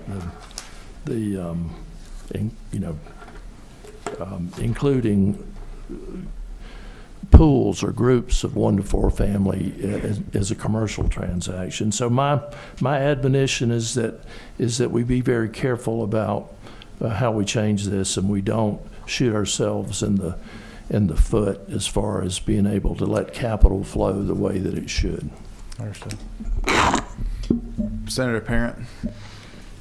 Yes, thank you, Mr. Chairman. I was actually just going to, when I originally hit my button, I was actually just going to ask the author for his thoughts on all of these proposed amendments from our witnesses, and he's now walked through those, so I'll just add that at the appropriate time, and I guess this maybe could help council get ready, I'd like to make the offer for the committee's consideration, the amendments that they've suggested in this document handed out on lines 200, 283, and 386. No one else is out to speak on 326, I'm sorry. Let's get in the posture to do that. What's the pleasure of the committee? Motion to pass by committee substitute from Senator Jones, a second, Senator Rett. Senator Parent, if you'll tell us the amendments you want to offer one by one. Yes, Mr. Chairman and members of the committee, it's actually the same amendment, but appearing 3 times. Okay. So let me grab my copy of the actual bill, because I'm looking at now where did it go? This is it, okay. It might take me 1 second to find it in the actual bill. Well, is it the same though? The sheet they offer. Actually, it is. It's the same LC number. LC. So That's right. perfect. So it's on lines 200, 283, I think. Yep, 283 and 326 to add in as defined in code section 15-19-50.1. And that would be consistent with the document provided us as proposed amendments? Correct, Mr. Chairman. Given, because you have little things like it says involving, for example, in 283, but you want it to be just as proposed on line 200, line 283, and line 326. It's 326 in this document. Let me, any buyer or seller, real estate closing, paren, as defined in code section 15-19-50.1, close paren. Or however, council might probably do it a little differently than these attorneys did. We would say a such term is defined. Thank you, Mr. Walker. So on all 3 instances. Okay, I think he's. Is everybody clear on the amendments being offered? Okay. The amendment that she's offering, and tell me if I'm correct, the sheet that you have in front of you, the proposed amendments, she is offering that we amend the bill consistent with what's been marked on line 200, line 283, and line 326. So you're adding in a reference to code section 15-19-50.1 in all 3 areas. That's a separate. Not line 59. To the senator's comment, that's a. I'll respond just from my perspective. That's it's a separate issue being dealt with, and I'm going to continue to work with the author as he proffered on that particular line. But of course, you're welcome to offer that one. On what's being, you understand what's being offered? Okay. Is there a second for the amendment? Second for Senator Jones. And these are all amendments that the author supports as well. I do. All those in favor of the amendment say aye. Aye. Any opposed? It's unanimous. Any other amendments? All right, going back to the motion to pass by committee substitute as amended. Senator Hodges. I don't know how to structure the amendment. But let's talk into your mic. That's all right. But the language that was proffered on line 59, I think is important. Okay. Do you want to offer it as it's proposed on this draft? That would be. Well, I would certainly like somebody who's more attuned, who's more trained in legal affairs to. It looks good to me, but again, I'm not a lawyer. Is there a second for that proposal before we move forward? Not sure yet. What's, Not sure yet. So that we don't get a not sure yet. So is that there's no second on the amendment this time? Well, let me be about my intent. My intent is that the definition of 1 to 4 family not include groups of homes that are bought in investment pools. That's my intent. Your proposed amendment would do that. This language, I believe, would do that. All right, the amendment fails without a second. Any other amendments from the committee? Senator Setzler, which are you, Mike? 15. I will second that to keep it alive. He may withdraw it. I'll second his. Okay. I was trying to second his motion. I think we're, I know the hour's late. I think we're good to take our time on this. I just want to make sure we're stepping with care, and I don't want to, and I certainly don't want to misdirect the intent of the author's bill. If it's not, you brought the bill for a reason. If this doesn't accomplish your purpose, I don't want to Shanghai that, take it a different direction. You briefly tell us your position on the amendment. You told us you were against it, but I would prefer the amendment not pass at this time, but I do understand that I'm not on the committee and you are. That's true. You're not on the committee, though it feels like it sometimes. I'm afraid it carries it broader. So, all right, the amendment has been seconded. I'll back up. The amendment has been seconded. Any for Senator Parent? So, very quickly on this, the reason I want to explore it further, because I actually came out of this as one of these particular esteemed law firms, and I know what careful work they do. So I take what they say with a whole lot that it weighs quite heavily with me. But I have been seeing so much about the locking of more and more people out of the opportunity for home ownership by a lot of these venture capital groups that have bought so many single family homes. So I do want to look at it a little more carefully and just offer that for the committee. Any further discussion on proposed amendment? All those in favor of the amendment, please raise your hand. Standing alone. All opposed? It's okay. We've all been there. And we have 6 opposed, 1 for it. All right. Any other amendments? Back to the motion to pass by committee. Substitute Senator Setzler. Mr. Chair, I just want to say that moving this forward the process, I just want to express to the author great trust in you to work through this process and make this solid. I do have some reservations about the policy, where just the fact that it's all baked completely. I can't discern whether the testimony here is really substantive, that there's a policy disagreement that's maybe being articulated as a questioning some of the details. I mean, is it a policy disagreement, or are we questioning the details? Have we done our homework? I will trust you to connect the dots on this. There may be some policy disagreements. I just want to express my hesitance that it's a finished product, and just ask the gentleman to work through the process, please. All right. Motion to pass by committee substitute now is amended. All those in favor of the motion, please raise your hand. 1, 2, 3. It is 6 opposed, 1 motion carries. Thank you. All right, let's keep rolling. Senate Bill 523. Senator Hatchett, do you want to do it from there or down front? All right. Yeah, you're good. All right. If we could please hold our voices down so we can keep doing our work. If you don't care about Senator Hatchett's bill, don't offend him by making a lot of noise when you leave. Senator Hatchett, working off of LC 500743. That is correct, Mr. Chairman. The floor is yours. This is a bill that I've worked with the Attorney General's office on, and several in the chamber. This bill makes it a crime to materially support or financially support terrorist organizations. I know there are people that are here to speak for and against the bill. I'd like to get to them. I just want to say that in working with some who had opposition in the bill, some really good points were brought up to me. One in particular was actually a constitutional issue, which, I'm always careful of and want to make sure we don't do anything to violate the Constitution. And may need to work with Ledge Council on this one, but it was brought up that the way this bill was written may actually allow a defense attorney who could be defending someone who was charged under this title with a violation of this bill. So around 963 to 65 would like to work with Ledge Council on an amendment just to make sure that someone who's providing legal assistance or legal aid to someone who has been charged with this would not be themselves charged.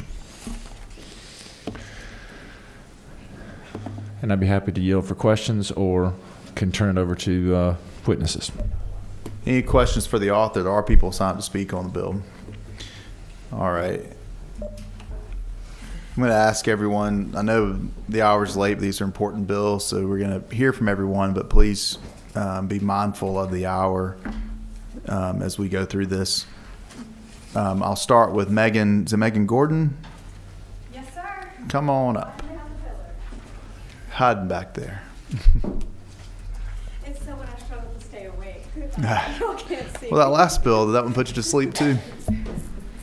I must confess, I don't share the passion for notaries of some in the legal profession. No disrespect You're not the to only my one. colleagues.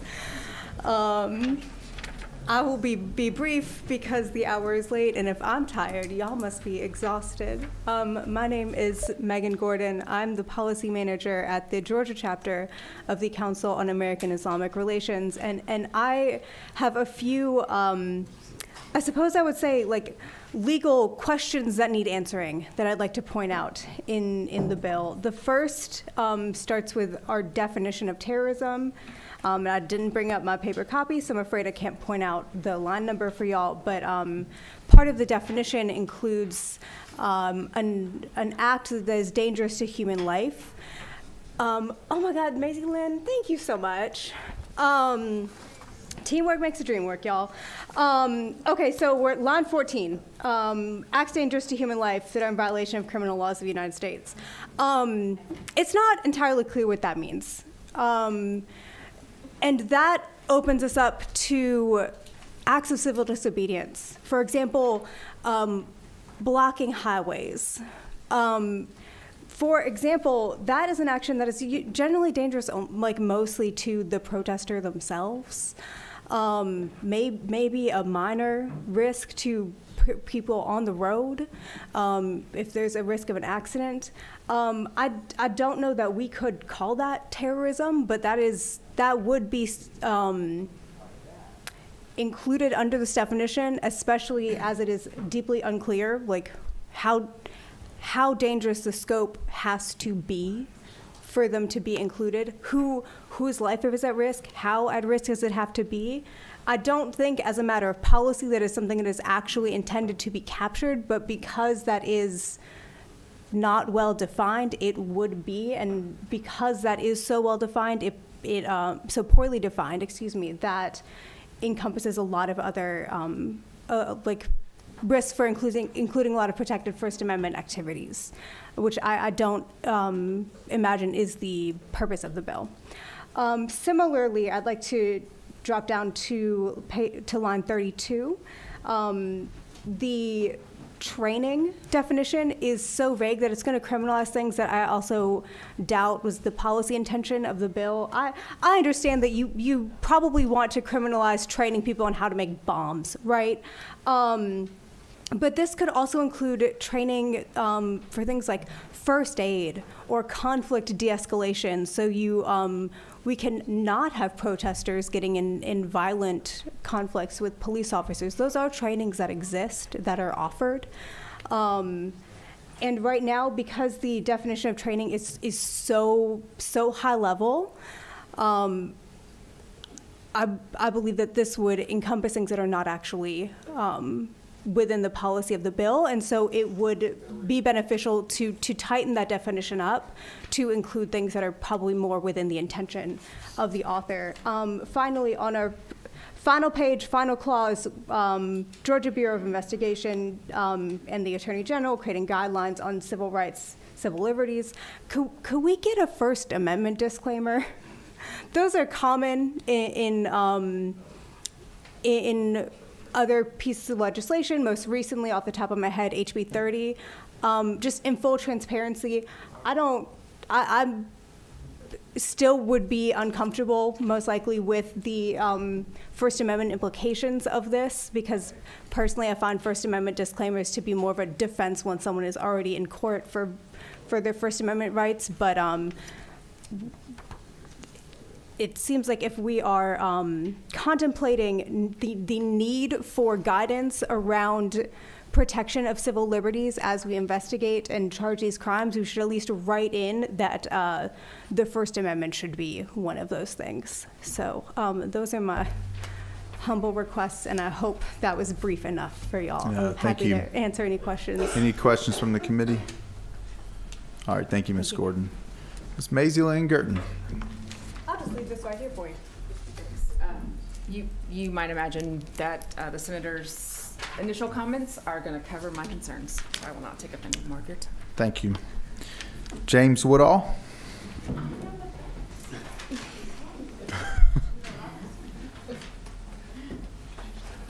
Thank you, Mr. Chairman and members of the committee. I also want to thank the sponsor for taking our concerns as well. We do still have some concern with the legislation, as the legislation. Let me start here. So the legislation is particularly troubling. I'm sorry, Mr. Chairman, James Woodall from the Southern Center for Human Rights. But the legislation troubles us because it criminalizes tenuous association that may be created through a broad range of lawful activity. The law also requires no association with a foreign terrorist activity as defined in on line 23.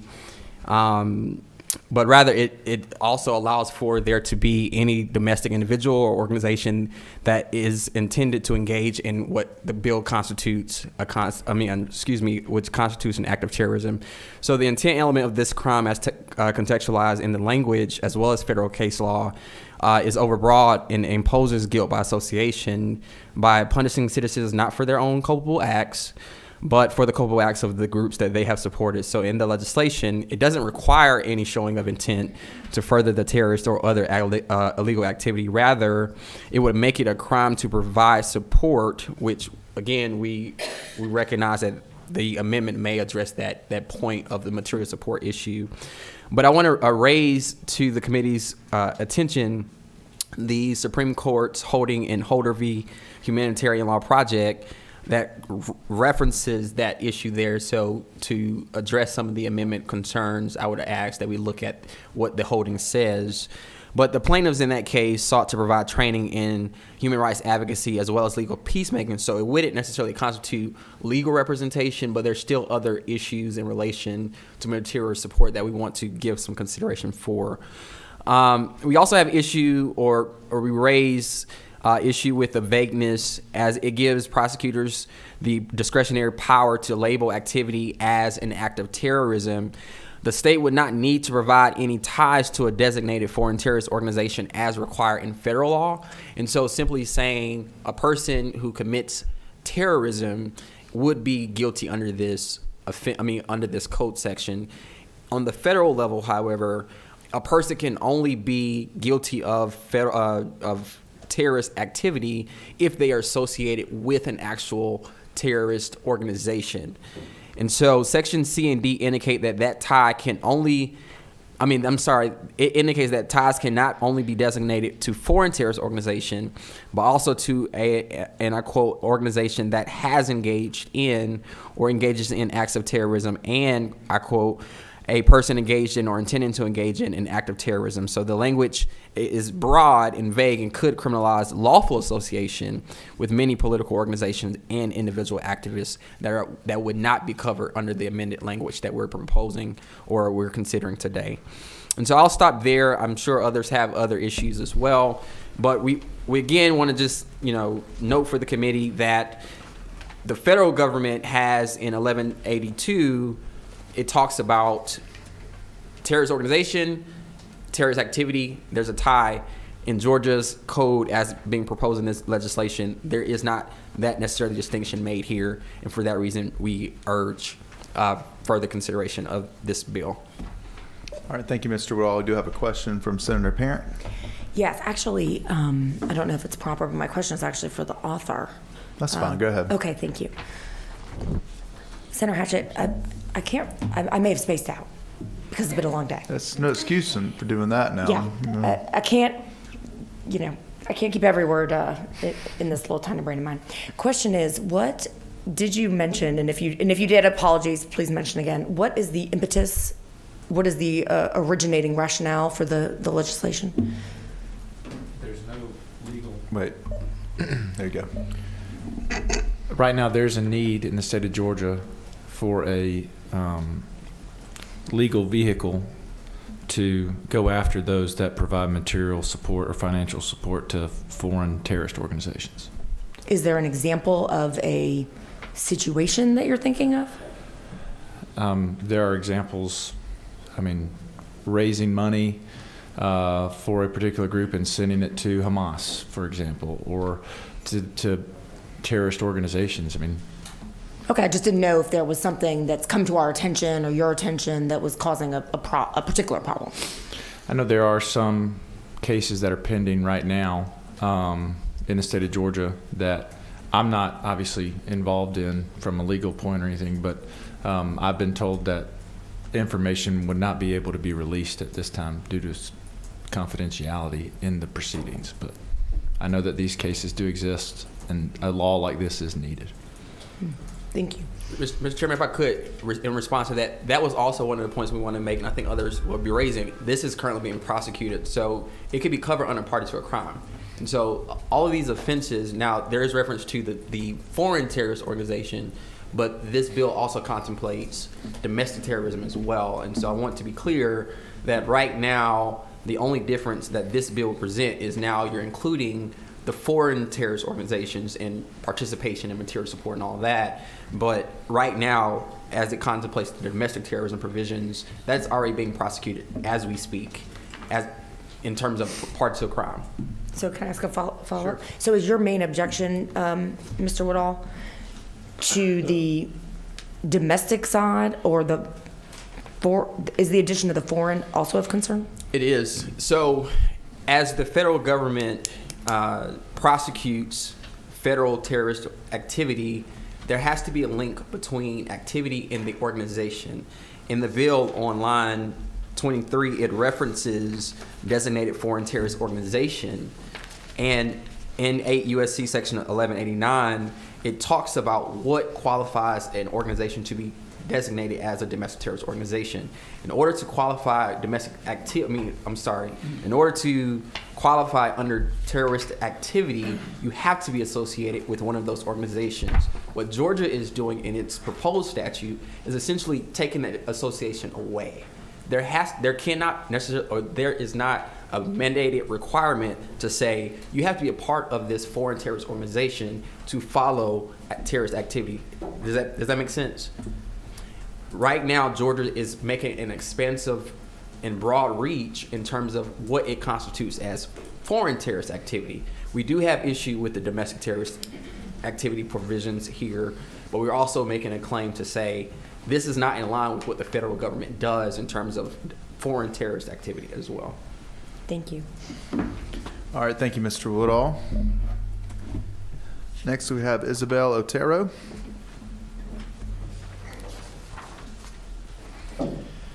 Good evening. Just to say for the mic, if we are able to get that amendment, I'm the Georgia Policy Director for the SPLC Action Fund.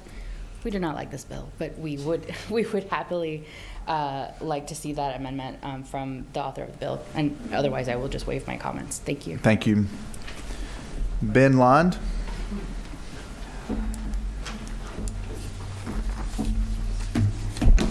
Good evening, ladies and gentlemen, Mr. Chairman. I'll try to be brief. My name is Ben Lund, and I'm Policy Counsel with the ACLU of Georgia. I join you tonight to speak in opposition of SB 523. We oppose this bill because intentionally or otherwise, we are concerned about the chilling effect on speech that the prospect of a 20-year prison sentence and a fine of up to $100,000 will have. The ACLU and the ACLU of Georgia have been a vigilant sentinel towards attacks on association and speech throughout our existences, from McCarthyism to the racist and xenophobic attacks on Muslims by government actors in the wake of 9/11, and bills targeting protests in the state. The ACLU has always stood to protect individual rights. Back in 2017, the ACLU of Georgia cautioned this body that creating an offense of domestic terrorism would inevitably lead to Georgia using this law against acts of protest. I bring this up to note that while I wasn't here in 2017, and while we obviously had strenuous objections, I've had an opportunity to review the committee testimony from all of the bills that came up to eventually become House Bill 425. And what struck me was that there was a deliberate process across both chambers over the entire course of session, over multiple bills and multiple versions to get the definition right. And even if it was a definition we disagreed with, and we are still, very concerned about the effects that law could have, it was still a bill that people could understand. I raise that today because I think that this bill has some serious vagueness issues, both that have been addressed before, but I want to focus on a different one. I spoke with you last year regarding acts bills that were more directly targeting criminalizing protest through using other Georgia statutes. And I believe this bill has some similar issues regarding the definition of terrorism. This bill doesn't repeal or add on to Georgia's domestic terrorism statute, but instead creates another definition that seems to be based on some elements of federal law. This definition is different from what exists in Georgia law currently because it creates two felony offenses based on conduct. And one that I'm particularly concerned about is the offense created by subsection B, which provides an offense for materially supporting an act of terrorism. When I'm looking at this bill, while the Georgia law specifically cabins the conduct to certain acts and to be felonies, there's no such restriction in this bill. And under this bill, you could be materially supporting an act of terrorism, which is a misdemeanor. And so while now there is some language about violent acts, when I talked to y'all about that bill last year, I gave through a pretty good case law review of how we've interpreted violent acts, and that's a very broad brush that could take up basically any act, walking down a street without a license and being loud could be considered a violent act under Georgia case law. Why I'm here today is I don't believe there's any circumstance where materially supporting the commission of a misdemeanor, which is punishable by 12 months in jail, could justify a 20-year prison sentence and a $1,000 fine. And in all candor, as many other speakers have spoken, the sponsor went out of his way to work with us to address this issue. But every time I tried to craft a definition that would meet the goals of the bill, it just seemed to basically create a whack-a-mole problem of additional problems. As you all know, right now in Georgia, as well as across the nation, we're in times of heightened political tension and global crisis. As such, we believe that our leaders should safeguard free speech, open debate, and dissent. The ACLU has always cautioned you about these types of bills, and we've come back today to ask you to stand up for Georgians' ability to safely protest and conduct conduct that this bill at best would chill and worse gravely imperils. As always, I appreciate your time. Question from Senator Setzler. Thank you. Appreciate your testimony. And hearkening back to 2017, I remember that effort was very, very intimately involved in that in committee and otherwise. Where in this, in that effort, it would become a felony to block a street in a protest? Yes. It was a direct felony for nonviolent resistance. That was stripped out of the bill by this legislature. I don't see that here. First thing I went to look at when I saw this was, are there nonviolent acts that are invoked, and do we create new subpoena powers? That bill also had vast new subpoena powers that were pulled out. I don't see that here. So I'm concerned about the things you're concerned about. I just don't see them in the bill. Show me where they're in the bill. Sure. So the direct line, so where this bill is just violating the laws of the state of Georgia, that's not cabined to felonies. There are a multitude of misdemeanors that allege what could be considered violent conduct. The riot statute's a really good definition of that, where it doesn't say there isn't a cabining language of a violent act which would cause reasonable apprehension of receiving a bodily injury. It just says violent acts. And when we looked at the case law that goes by, and I wish I would have brought some of them together, but there's one line that I really like, which is just walking through the streets chanting and cahooing and ringing bells is a violent act under one statute. And that's language that's still good law in Georgia. And so that's not in the bill, but we think that because of the addition of misdemeanors, it creates, at bare minimum, a chilling effect on speech, because why would I organize a protest and provide material support to that protest, understanding that if somebody in that protest commits what could be considered a misdemeanor of violence, now I would be subject to a 20-year prison sentence. And so we talk about the chilling effect on speech. That is not, I don't believe, the intention of this bill, but I am always concerned about the unintended consequences and how they can impact a person's ability to exercise their right to protest. So are you saying on line 14 involves violent acts or, quote, Yes. acts dangerous to human life? So an act dangerous to human life is a separate clause. Like blocking an interstate, blocking a road.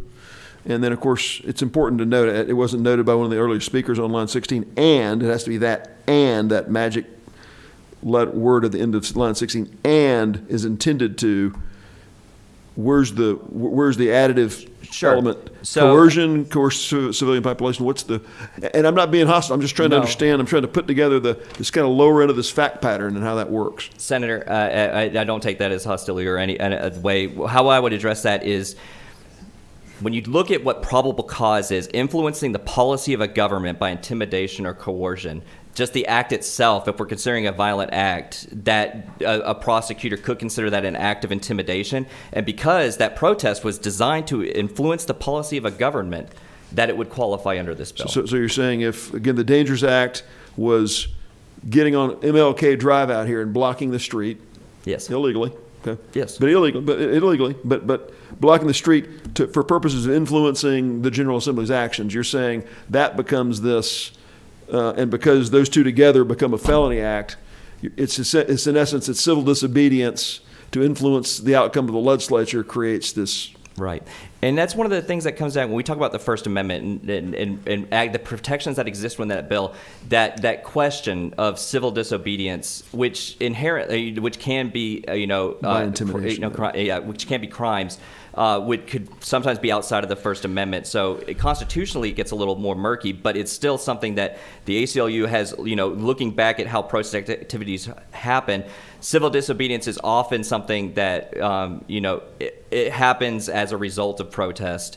And we're worried that because it's so much a part of protest activity in this country, that even if it's not the intention of this bill, the chilling effect still exists. And that is the purpose of my comments tonight. I mean, and Mr. Chairman, I'll wrap by saying it does say by intimidation or coercion. It's not dangerous act, influence government. That's more the where the 2017 bill was. This is dangerous act and influence government by intimidation. I mean, by intimidation does have a limiting effect on this. It could, and again, it goes back to like that lower standard of probable cause of like, is that violent act, is that by definition an act of intimidation that's meant to influence the government? I don't have an answer to that question. I don't think an answer is going to be found in the case law, and so that goes back to the chilling effect that this can have on speech until people start getting prosecuted, and then we'll know what the lines are. All right, no other questions from the committee? Thank you very much. All right, last person on the sign sheet, Mac Parnell. This is the one you want to talk about, not my bill. Appreciate that. Though that was an excellent presentation. Excellent, thank you. A little quicker than these other presentations. That's too, right. That's notice, right. and- Well, I've got about an hour prepared. No, I'm just kidding. Yeah. My name is Mac Parnell. I'm with the Georgia Faith and Freedom Coalition. Thank you so much for your work in this effort. I'm holding right now, this was a dog tag that says "Bring them home" in English and in Hebrew, and it was given to me by one of the families of the hostages in Captive Square in Tel Aviv. And I know you've seen the images and you've seen the horrors of terrorist activity in a foreign setting. And I just want to commend Senator Hatchett for seeking to give Georgia and the prosecutors in Georgia the opportunity to make sure we hold people to justice here if they are found supporting terrorism. Thank you so much. Thank you. All right, it's everyone that wanted to be heard on the bill. Senator Hatchett, do you want to close us out? No, Mr. Chairman. Take a time. I'd like to see if we get a motion and then address any amendments. What's the pleasure of the committee? We have a motion to pass from Senator Gooch. Yep. And a second from Senator Hodges. All right, any amendments? Senator Hatchett or? Yeah, the first amendment I'd like to present is the one that I referenced in my opening remarks. I want to just see if Ledge Council has the words, but the intent of that is what I'd like to capture in that amendment. If I can get a second. Mr. Walker, do you know what he's talking about? I do. Thank you, Mr. Chairman. At the end of line 65, after the word purpose, before the period, I would recommend inserting, or if the activity is that of an attorney who is authorized to practice law and who is providing legal services to an individual who is accused of a violation of a criminal law of the United States or of any state. All right. Is that the amendment you're offering? Yes, Mr. Chairman. Is there a second for the amendment?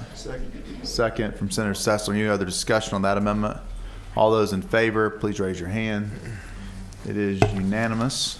Any other amendments? Mr. Chairman, I do have one more amendment that I'd like to bring up on line 69. Just in talking to different groups, Sheriff Association, Attorney General's Office, I believe that it would be a little bit cleaner if we struck line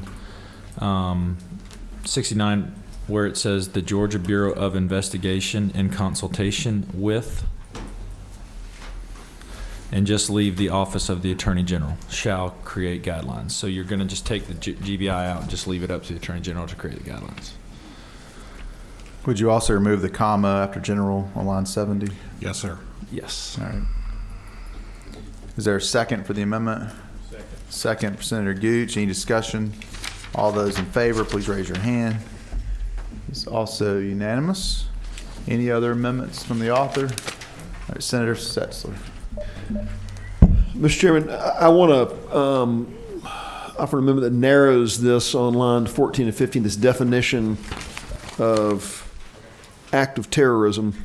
I did find something here. Let me pause before I offer it on lines 15 through 16. Or that would be a criminal violation if committed within a jurisdiction of the United States or any state, and so in essence, any criminal violation as it's drafted now, and I want to talk to the author about this, and these conditions in paragraph B kick in. That's a concern that invokes some of the things we found several years ago. So my amendment would say, and I want to make sure that the author and I are consistent on this, and I would strike on line 14 or acts and insert that are. So it involves violent acts that are dangerous to human life. Insert the word and that are a violation of the criminal laws of the United States or of any state, period. My concern is or there would be a criminal violation if committed within the jurisdiction of the United States or any state. The predicate, this first element, if we leave, or that would be a criminal violation, would allow the underlying violation to be any misdemeanor. And that's a concern of mine.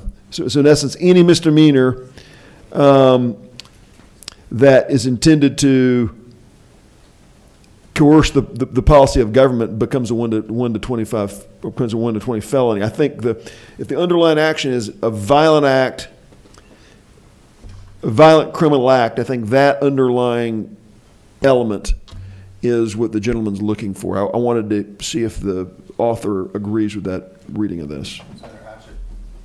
Senator Hatchett. I think that, obviously the intent is violent acts dangerous to human life that are a violation of the criminal laws of the United States or any state. Instead of a period, I obviously want to keep the semicolon, so there's the and is intended to intimidate, injure, and so then you go down to B. But if that... I'm asking the author if I'm good with that. If we strike or that would be a criminal violation, if we strike that, or that would be a criminal violation on 15, and if committed all the way through any state on 16, that means you have to have an underlying violent act. And I just want to know if that's the gentleman's intention. So, Mr. Chairman, I'd like to offer an amendment then that, again, on line 14, strikes the word or acts and inserts that are in its place. Between life and that, insert the word and then on line 15, from the words or that would be, strike that language all the way to line 16, United States or any state, semicolon, strike everything between that or and any state on lines 15 and 16, so that that second clause would be removed, so there's an underlying violent act required. After state on line 15, you'd actually have a semicolon, Semicolon instead of and, that comma, yep. and it'd still have the and. Yep, semicolon and. Does council understand what The that after the inserted and, so that it would read involves violent acts that are dangerous to human life and are a violation. Okay. So Thank you. Two that's. Second. Yep. All right, is everybody clear on the proposed amendment? There's a second for it. Yeah, you want to read it one more time, Mr. Council, you want to read that, or? Okay. Line 14 would read after the amendment, involves violent acts that are dangerous to human life and are a violation of the 15 would then read criminal laws of the United States or of any state, semicolon. The remaining language on 15 and everything on 16 except for and would be deleted. Okay. All right, we have an amendment with a second. Any further discussion on the amendment? All those in favor, please raise your hand. It is unanimous. Any other amendments? All right, back to the motion to pass now as amended. All those in favor of the motion, please raise your hand. It is unanimous. All right, good work. All right, going back on the agenda, or do you want to adjourn? Motion. We have a motion to adjourn. Do we have a second? Well, Senate Bill 517. Senator Robertson, welcome back to the committee. We're working off of LC 491782. The floor is yours. Thank you, Mr. Chairman. Committee. Senate Bill 517. It's basic promotion of immunity for certain criminal prosecutions against law enforcement officers whose threat or use of force is justified. And this legislation would create immunity and under criminal prosecutions and under tort actions when these officers are basically following the law. And so what the legislation does is says while an officer is following the law, if they threaten force or if they use force, then they should be immune from prosecution and from tort actions. And with me is my good friend, attorney Lance LaRusso, and I'll go ahead and if it's okay with the chair, let Lance explain exactly what we're going. Lance, if you will, introduce yourself. Good evening. I'm Lance LaRusso, and I am the General Counsel for the Georgia Fraternal Order of Police, representing approximately 6,000 officers in the state of Georgia. You probably saw about 400 of them in the Capitol today. I'm very pleased and honored to be here today, and also to see my good friend Michael Walker, fellow GSU graduate. And I know that this is serious business when we bring bills before you. I have represented officers, and I have been a sworn officer and certified officer since 1989 in the state of Georgia. I've been practicing law for close to 25 years. I have trained officers all over the United States. I have also represented officers in several different states. I'm licensed in Georgia, Tennessee, and Arkansas.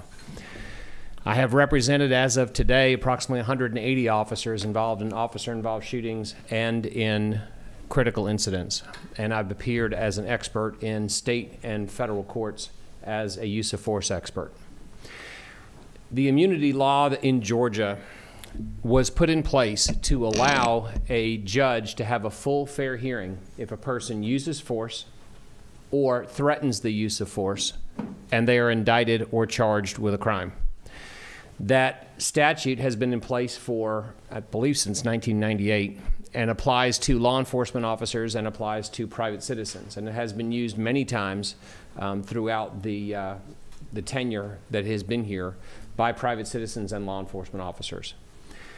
The problem is that law enforcement officers are forced, in the course of their business, in the course of fulfilling their oaths, to use force to make arrests. Often that use of force has nothing to do with addressing a threat before them, or protecting a third party, or stopping a forcible felony. And as I pointed out in the information sheet, if officers follow the law, they shouldn't be prosecuted. Essentially, I'll give you a couple of different examples. One is a hypothetical, but quite frankly, after many years of wearing a badge and talking to law enforcement officers and training officers, it happens all the time. An officer gets dispatched to a house. There is a woman coming out of the house whose face is swollen, nose is broken, and a perpetrator comes out and says, "Yep, I did it." Walks off the porch. The officer says, "You're under arrest. You can't go anywhere," and the subject walks off into the night. The officer has a choice. They can let the person walk away and violate their oath of office. They can take the person into custody, but as soon as they put their hands on the person or take any effort to take them into custody, they are using force. They are using force solely to make an arrest. 17420B is the statute that has been in place in Georgia for years that outlines the use of non-deadly and deadly force by law enforcement officers. 16320 is the general justification statute and points out that when officers are using force and when they are fulfilling their duties, either making a lawful arrest or using force as a government officer in the performance of their duties, they're entitled to protection of the law. So let's go back to that situation where the domestic violence perpetrator, clearly under arrest, has walked away and is just refusing to submit to the officer's arrest. When the officer uses force, if they go to tackle them, they knock them down, or they use a taser and the person falls and is injured, and they are prosecuted, they cannot use this immunity bill to allow a judge to have a full, fair hearing, as opposed to the one-sided set of facts that may be introduced by a grand jury. They are not permitted to say, "I used force to make an arrest, and therefore I'm entitled to immunity." We believe that's incorrect. It's contrary to the teaching that we have our officers, and quite frankly, it's contrary to their oath. No law enforcement officer should be placed in a position of choosing between inaction and protecting the public, ever. Now here's a real-life example. Law enforcement officers driving down the street in the city of Atlanta. It's raining, it's cold, it's dark. He and his partner are in an unmarked car. A car comes into their lane, almost kills both of them. They start chasing the car. The driver drives over a 4-foot retaining wall to get away from them. When they catch up to him, one officer goes up to him directly, the other officer comes to the top of the driveway, and the subject swings and squares off with the officer who's by him. The other officer tackles him. It turns out the subject had broken his ankle during a wreck. We brought medical evidence to court to show that. I was not able to argue in that immunity hearing that the sole reason that the officer used the tackle was to make an arrest. That subject was under arrest. He was under arrest for traffic violations. He was under arrest for assaulting an officer.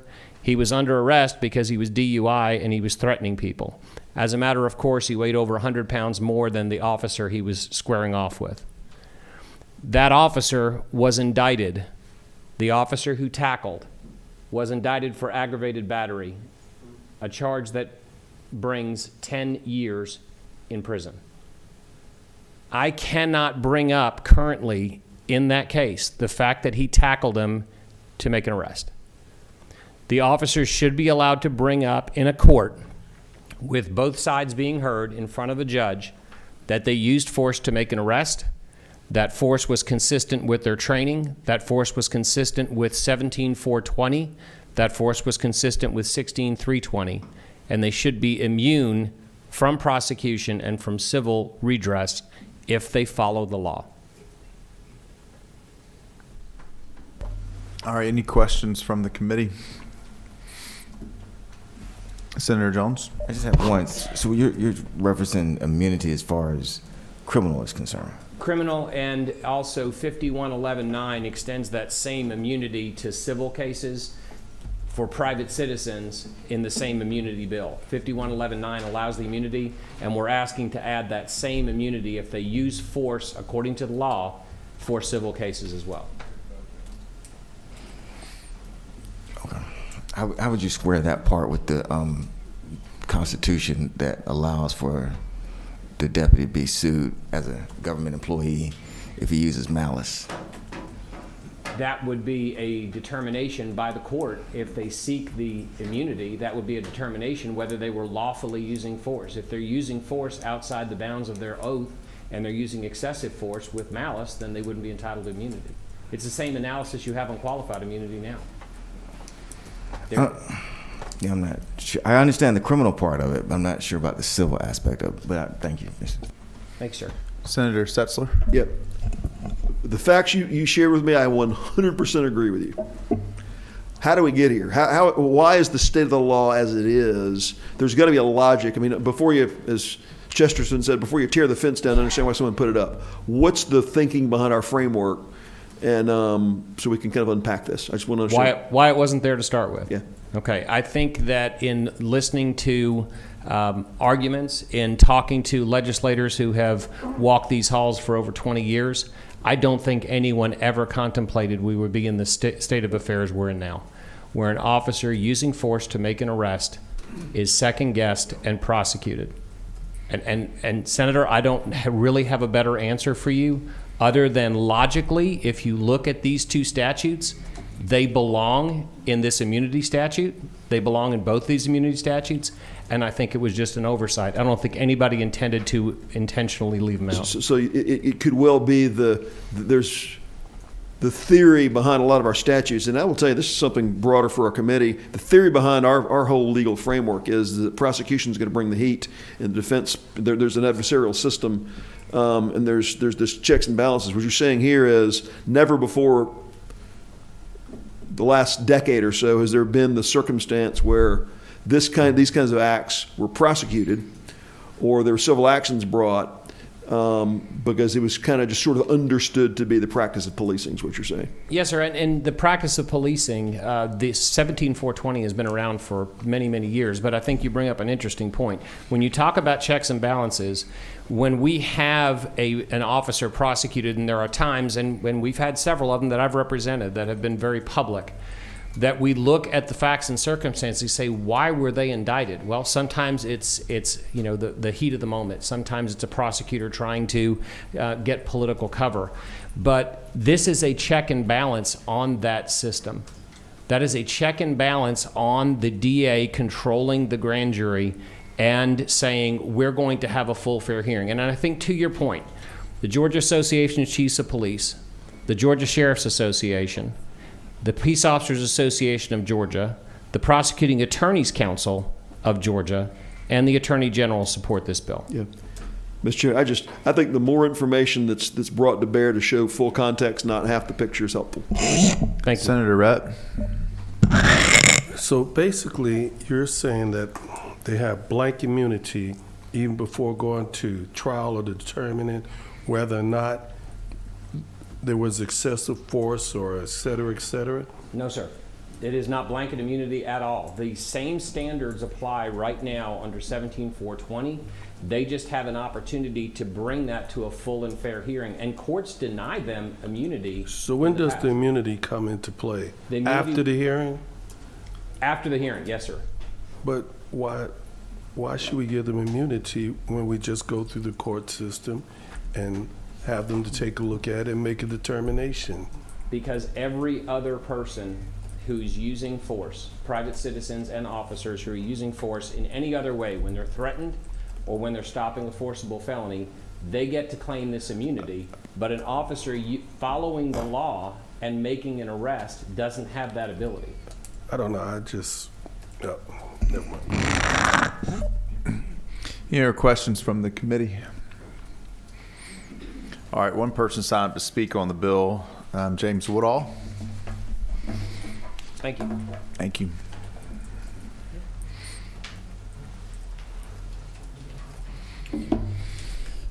Thank you, Mr. Chairman, and to the members of the committee. I'll try to be brief. One, we are very concerned about this bill, and I know members of the defense community is as well. Well, I'm sorry, members of the legal community in general are concerned as well. Right now, officers already have broad immunity for anything that is not malicious or negligent in terms of their performance of ministerial duties. So what this bill does is offer statutory protection to individuals who act with malicious intent. And so the sponsor reference 17420 subsection B, there are three, I guess, subsection or conditions that have to be considered when we talk about this immunity bill. One, they would be immune from prosecution if they acted reasonably and they believed that a person possessed a deadly weapon or any object, device, or instrument.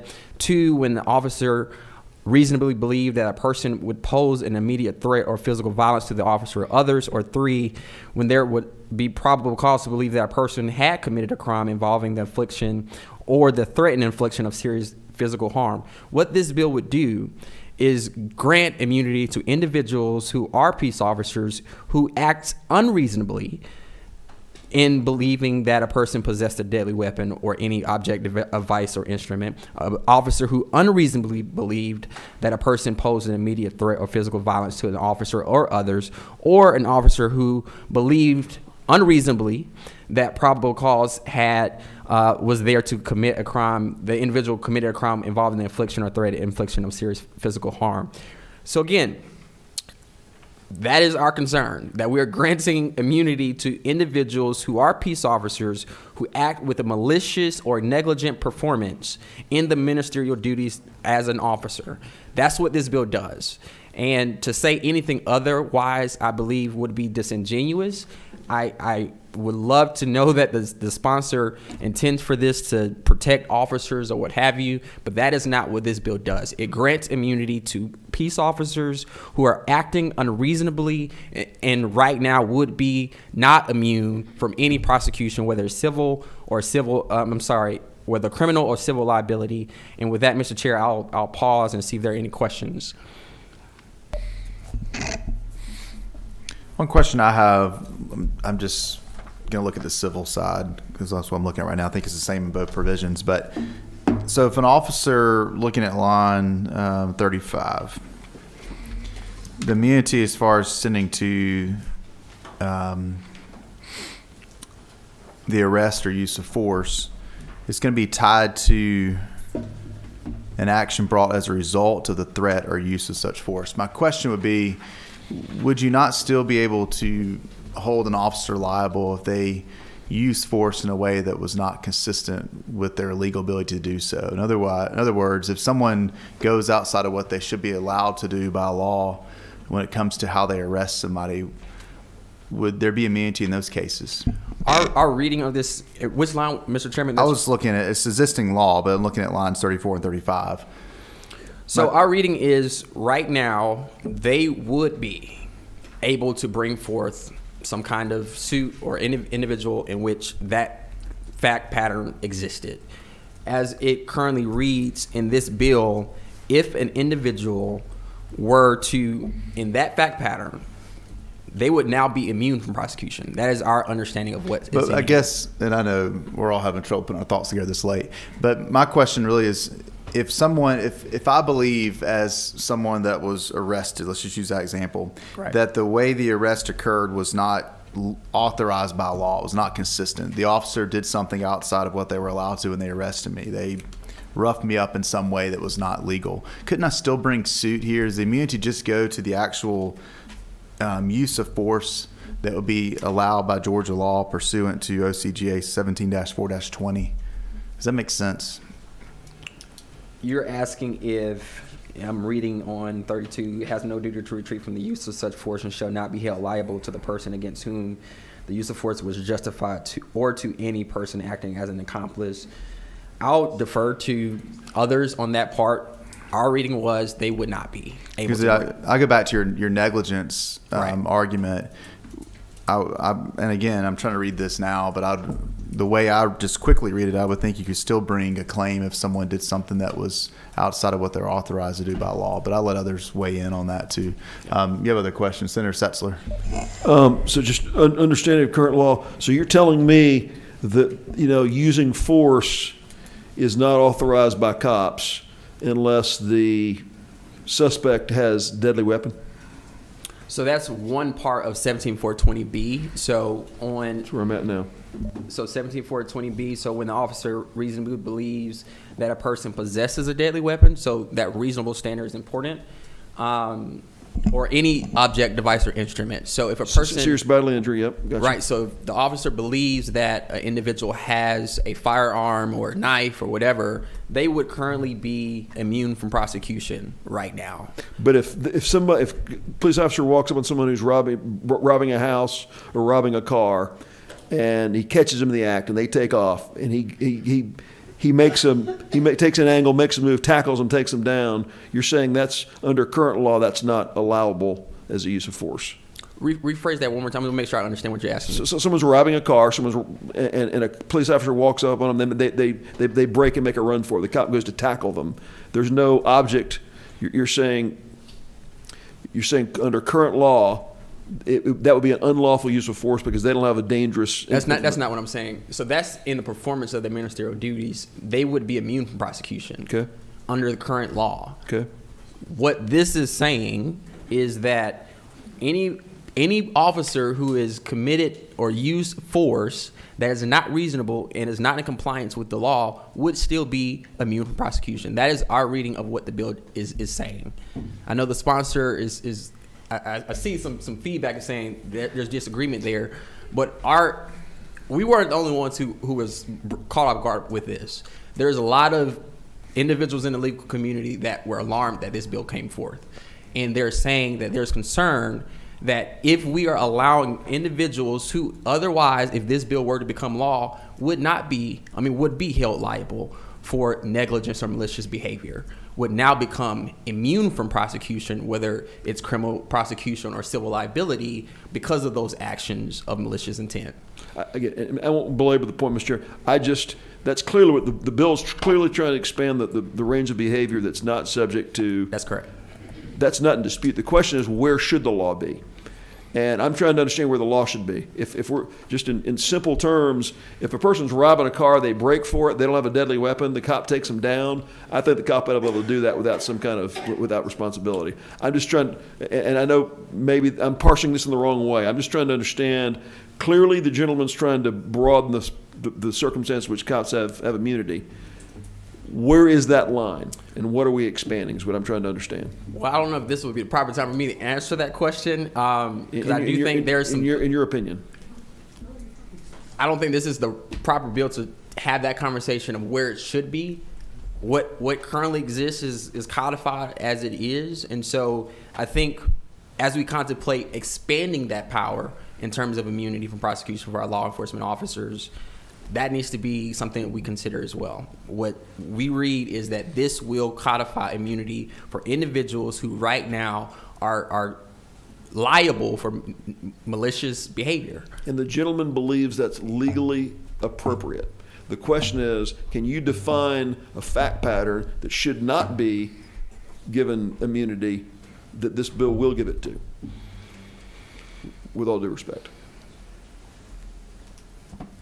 Can I come up with a fact pattern that would allow for this bill to make sense? Is basically No. I'm saying, if this bill were to pass, give me a fact pattern for which this will grant immunity that there should not be immunity.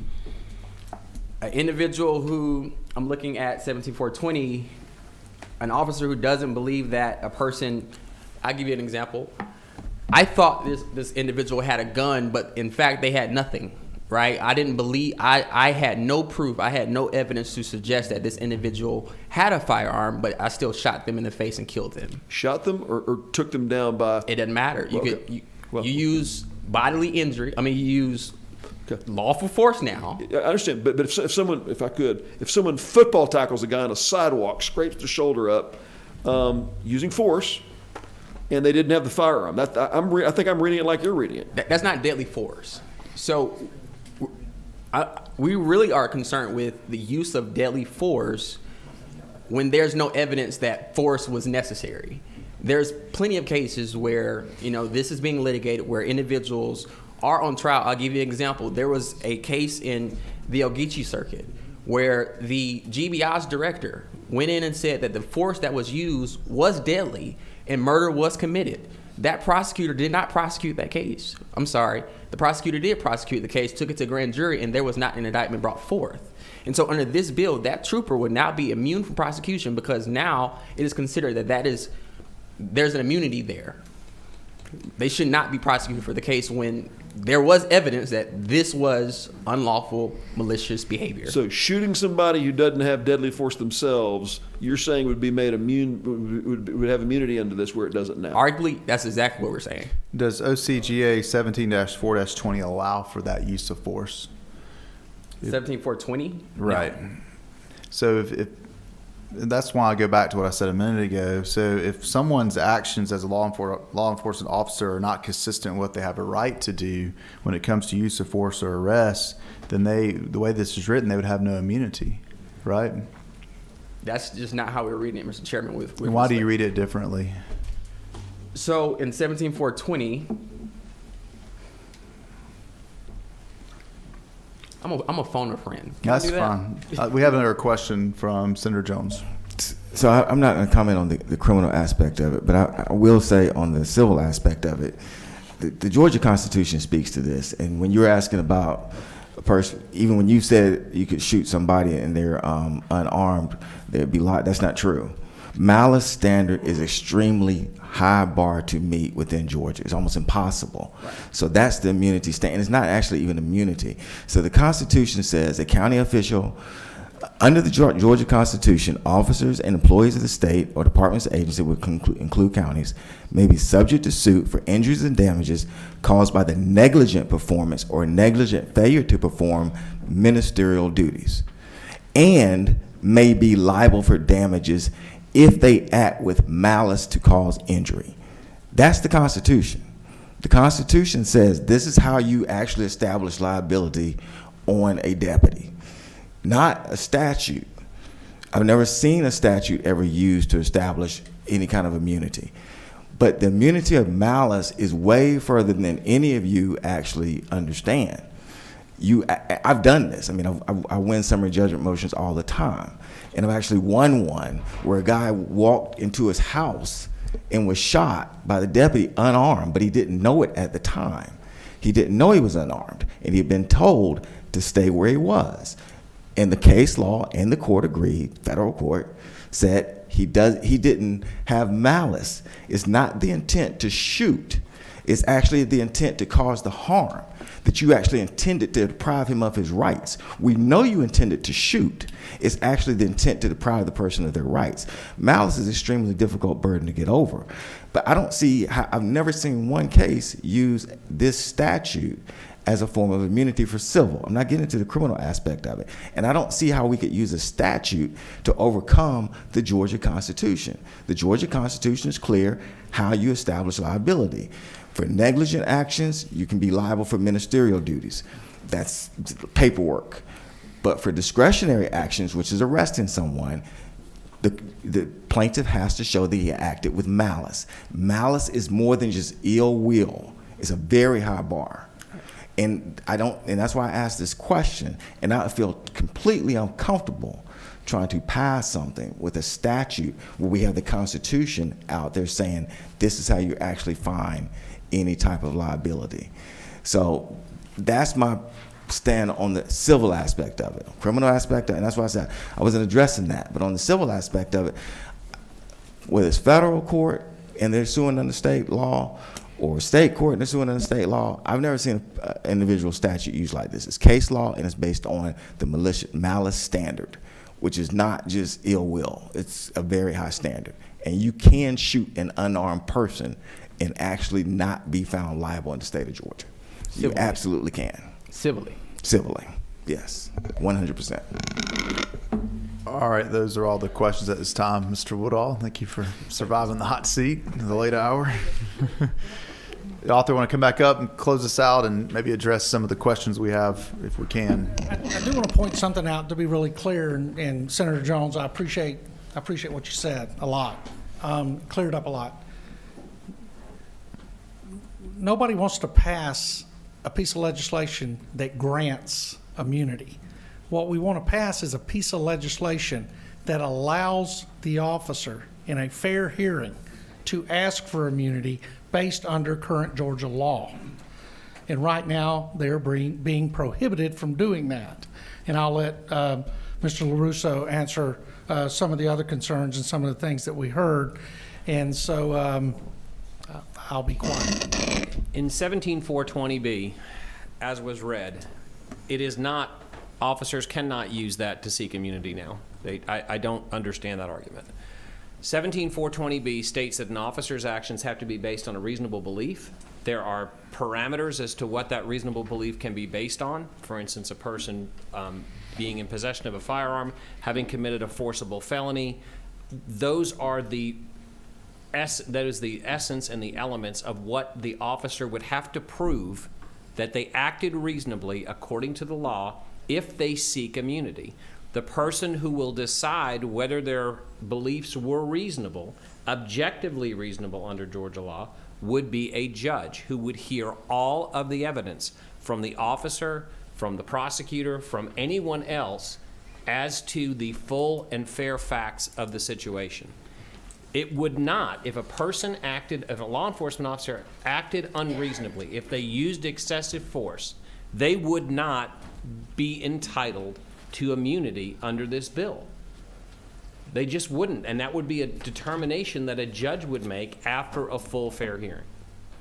So 17.4-20 does not allow for excessive force. That's No. not reasonable. Is that the standard? That's correct. If you use unreasonable force, if you use excessive force, it's not reasonable. Hold on, Senator. The actual standard is higher than that. That's what I'm saying. I don't see how we can use a statute to overcome the Constitution. It's not about excessive force as far as malice is concerned. You can use excessive force. The question is whether you intended to cause the harm, because excessive force may have just been something that happened based on the circumstances. But what the courts say is we don't transport our judgment in the sanctity of the courtroom. That's one of the quotes we use all the time. We cannot take ourselves and put ourselves into the deputy's shoes within the sanctity of the courtroom. So what may be excessive actually does not trigger liability in Georgia. So we're confusing so many things here. And the standard is way higher than what they're even describing. If they actually had the standard that they're giving about excessive force, that, believe me, you don't want to do what they're actually proposing on a bunch of levels, quite frankly. And now I'm sure Maisie Lynn and them do, because they don't like the immunity standard that we exist now with malice, because they understand how difficult it is to win these cases. But it's way more than just excessive force. If I could clarify one thing too. The Prosecuting Attorneys Council, I have discussed this with them. They do not have any opposition to it, and I wanted to make sure I was clear on that. They have not taken a position. They have not. I'm clarifying. They have not taken a position on it. No position on it. I saw lots of huddling back there. I figured that's what it was about. I wanted to make that clear. Yeah. But to Senator Jones' point, and he's right, there have been times when officers have shot individuals with cell phones. And based on all of the evidence that the officer had at the time, based on the circumstances, based on everything the officers have testified to, the officers, even though the force was excessive, the officers were immune from prosecution based on all the circumstances surrounding it. So when you talk about excessive force, you can have excessive force and still have immunity. In a civil context. Yeah. Senator Setzler. Mr. Chairman, because they're in the room and anyone in the room is subject to crossfire, I'd like to ask Mr. Robert Smith if he could speak to this issue. We also have 2 elected DAs, one from my district. Would they rather speak or?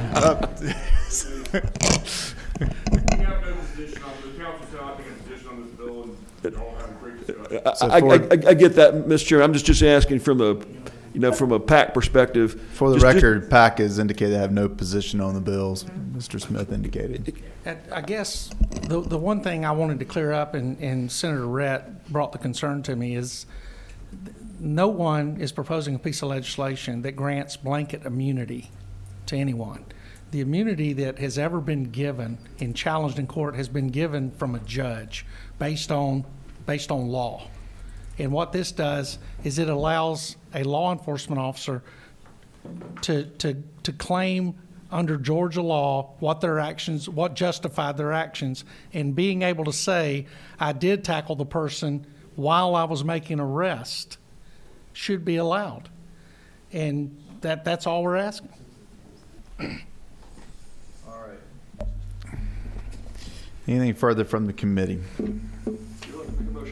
We have a motion from Senator Setzler. Yes. Motion do pass. We are on a committee substitute. We're not. No, sir. 4917. There we go. I was looking at the wrong one. Motion do pass. Do we have a second? Second. Second from Senator Gooch.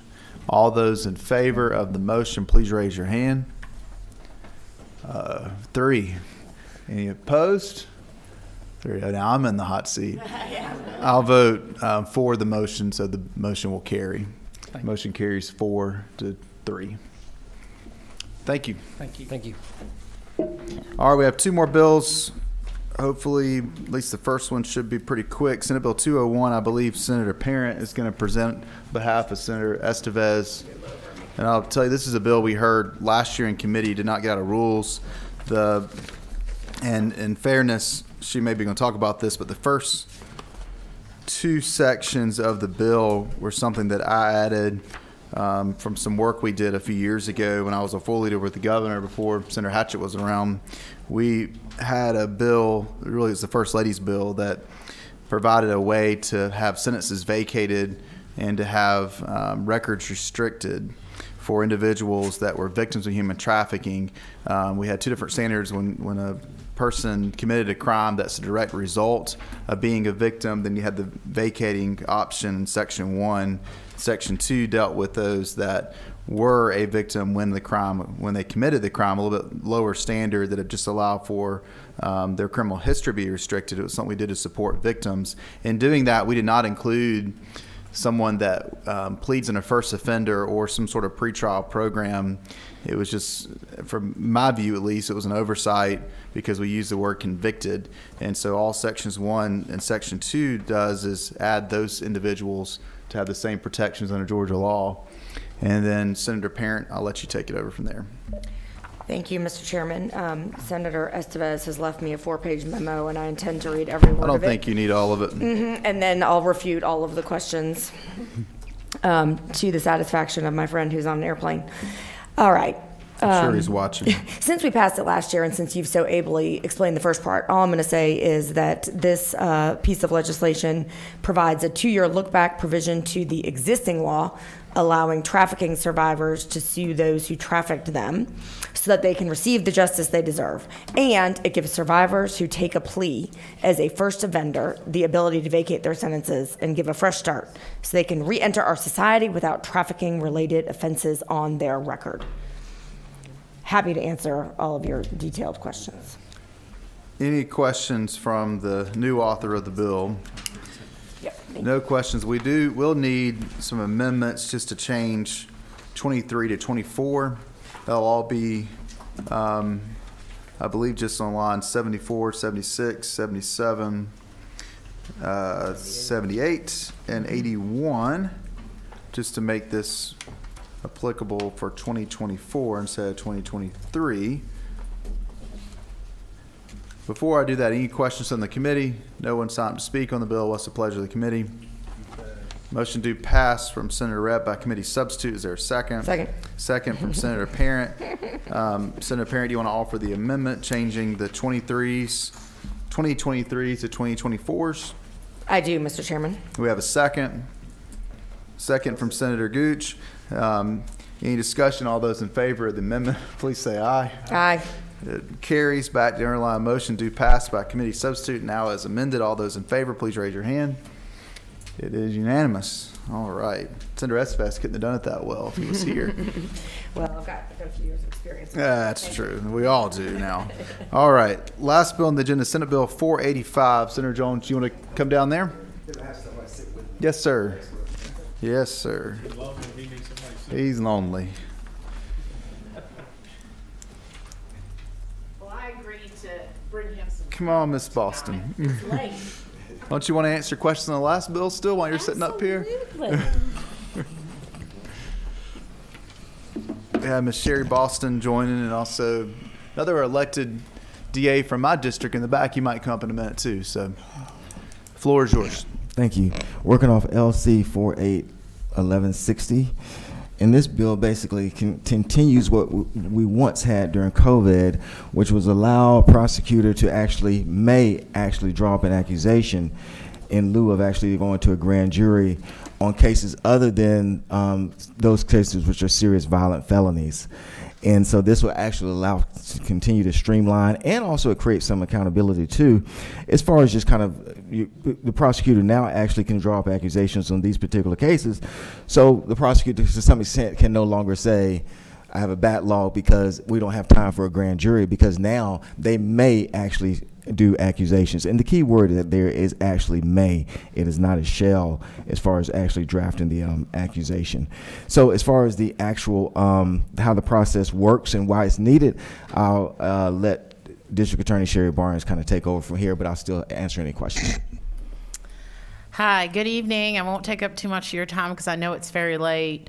I am here. I am Sherry Boston. I am the district attorney for DeKalb County, and I am here in support of this bill. And as the chairman noted, the DA from the Alcovy Circuit, my colleague, is also here in support of the bill. I will tell you that the DA's Association is in support of this, and it is bipartisan support. We all know that during COVID, the criminal justice system faced an unprecedented time, as most industries did, and we had to get creative on how to make sure that justice was not delayed or denied. And while we know we could not do everything, which included jury trials, grand jury was one of those things that got suspended because we couldn't get 26 people in a room. And so during this time, this very body understood the need to step in and change some rules temporarily so that we could move forward. And so for 12 months, this body allowed district attorneys to have the choice to be able to accuse cases versus indicting cases. I'll note that the law already allows us to accuse certain felonies, but it's a small number. So what this bill would do would sort of shift the proposition and say that unless it's a serious violent felony, which would still be required to go before the grand jury, all these other felonies could be accused by the local district attorney. And Senator Jones is right. This would never prevent a DA from utilizing a grand jury on a lower level felony. But in jurisdictions where we have a lot of cases and we're trying to move our cases very quickly, it becomes very important. As you know, we've always heard the terminology, justice delayed is justice denied. And this would give us an opportunity to do two very important things. Move serious violent felony cases at a quicker pace, because grand juries would have the opportunity to limit those dockets to just those serious offenses. Second, what we'd be able to do is those lower level nonviolent felonies that get stuck at the bottom of the list because those persons are often not in custody, those cases could move quicker because ADAs would be able to indict those cases every day of the week, including Saturdays and and Sundays, where many ADAs are working and catching up on those cases. I will let you know that, as you all know, statutorily, every DA is required to file a grand jury report, or to make sure the grand jury files a report at the end of every term. What I can tell you is that I pulled all of ours, and 11 times since September of 2021, which was after we had experienced the change after COVID, where we had this opportunity. 11 times grand jurors in DeKalb County indicated a desire for this body and others to consider going back to what we were doing during COVID. And I'll just quickly give you a couple of comments. By restricting the grand jury's cases to the worst of the worst, the county would ensure that all grand jury decisions were meaningful and cut down on bureaucratic waste of resources. This grand jury recommends the state of Georgia assess the benefits and costs of running grand juries to determine whether it is helpful to the justice system or a hindrance to the process. We recommend the state review the grand jury process to assess how efficiencies can be made to enable the court system to run more swiftly and efficiently and make the best use of time. Grand juries suggest a study that require all felonies heard by a grand jury to be indicted. This study should include resources saved and a comparison of times from when a crime was committed to indictment. Most states only require grand juries to indict the most egregious cases. This process seems unnecessary considering the statistics of how many cases are true billed. Why is DeKalb County and or the state of Georgia only one of 3 states that has this part of their legal process? Considering the money, the time the state spends on the process, and mental and job-related tolls for jurors and officers needing to take time from their work to be present, the grand jury process seems to be a waste on many levels. I will tell you that, and I'm happy to share data if you need it, about how effective we were able to be during that time. Keep in mind that a criminal case only starts upon charging, really, not upon arrest. So a person cannot assert their right to a speedy trial. They can't be arraigned on any offense until it is accused or indicted. So if it sits on someone's desk because they have a whole stack of cases for 4 years, that means that case isn't moving. This would allow offices to move cases much quicker and make sure we hold offenders accountable quicker, make sure victims see justice quicker, and make sure that we can move cases along the system in a proper fashion.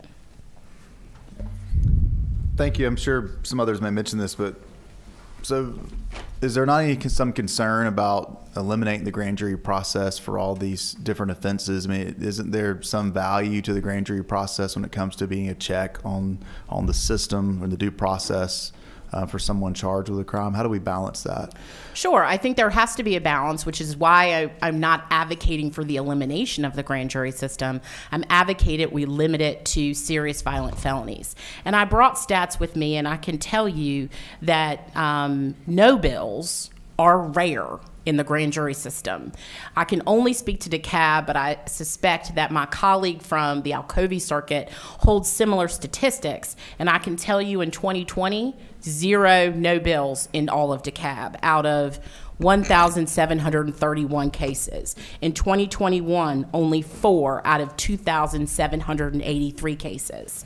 There were 2 in 2023 out of 2,938 cases, and only 1 in 2022 out of 2,043 cases. So based on that, you're saying that the best way to really help with the due process moving cases is actually to not have this extra layer. You're saying that it kind of serves more as a barrier to make it more difficult people charged with crimes from getting their day in court. Is that the argument you're making? Absolutely. Keep in mind that the standard for arrest is probable cause.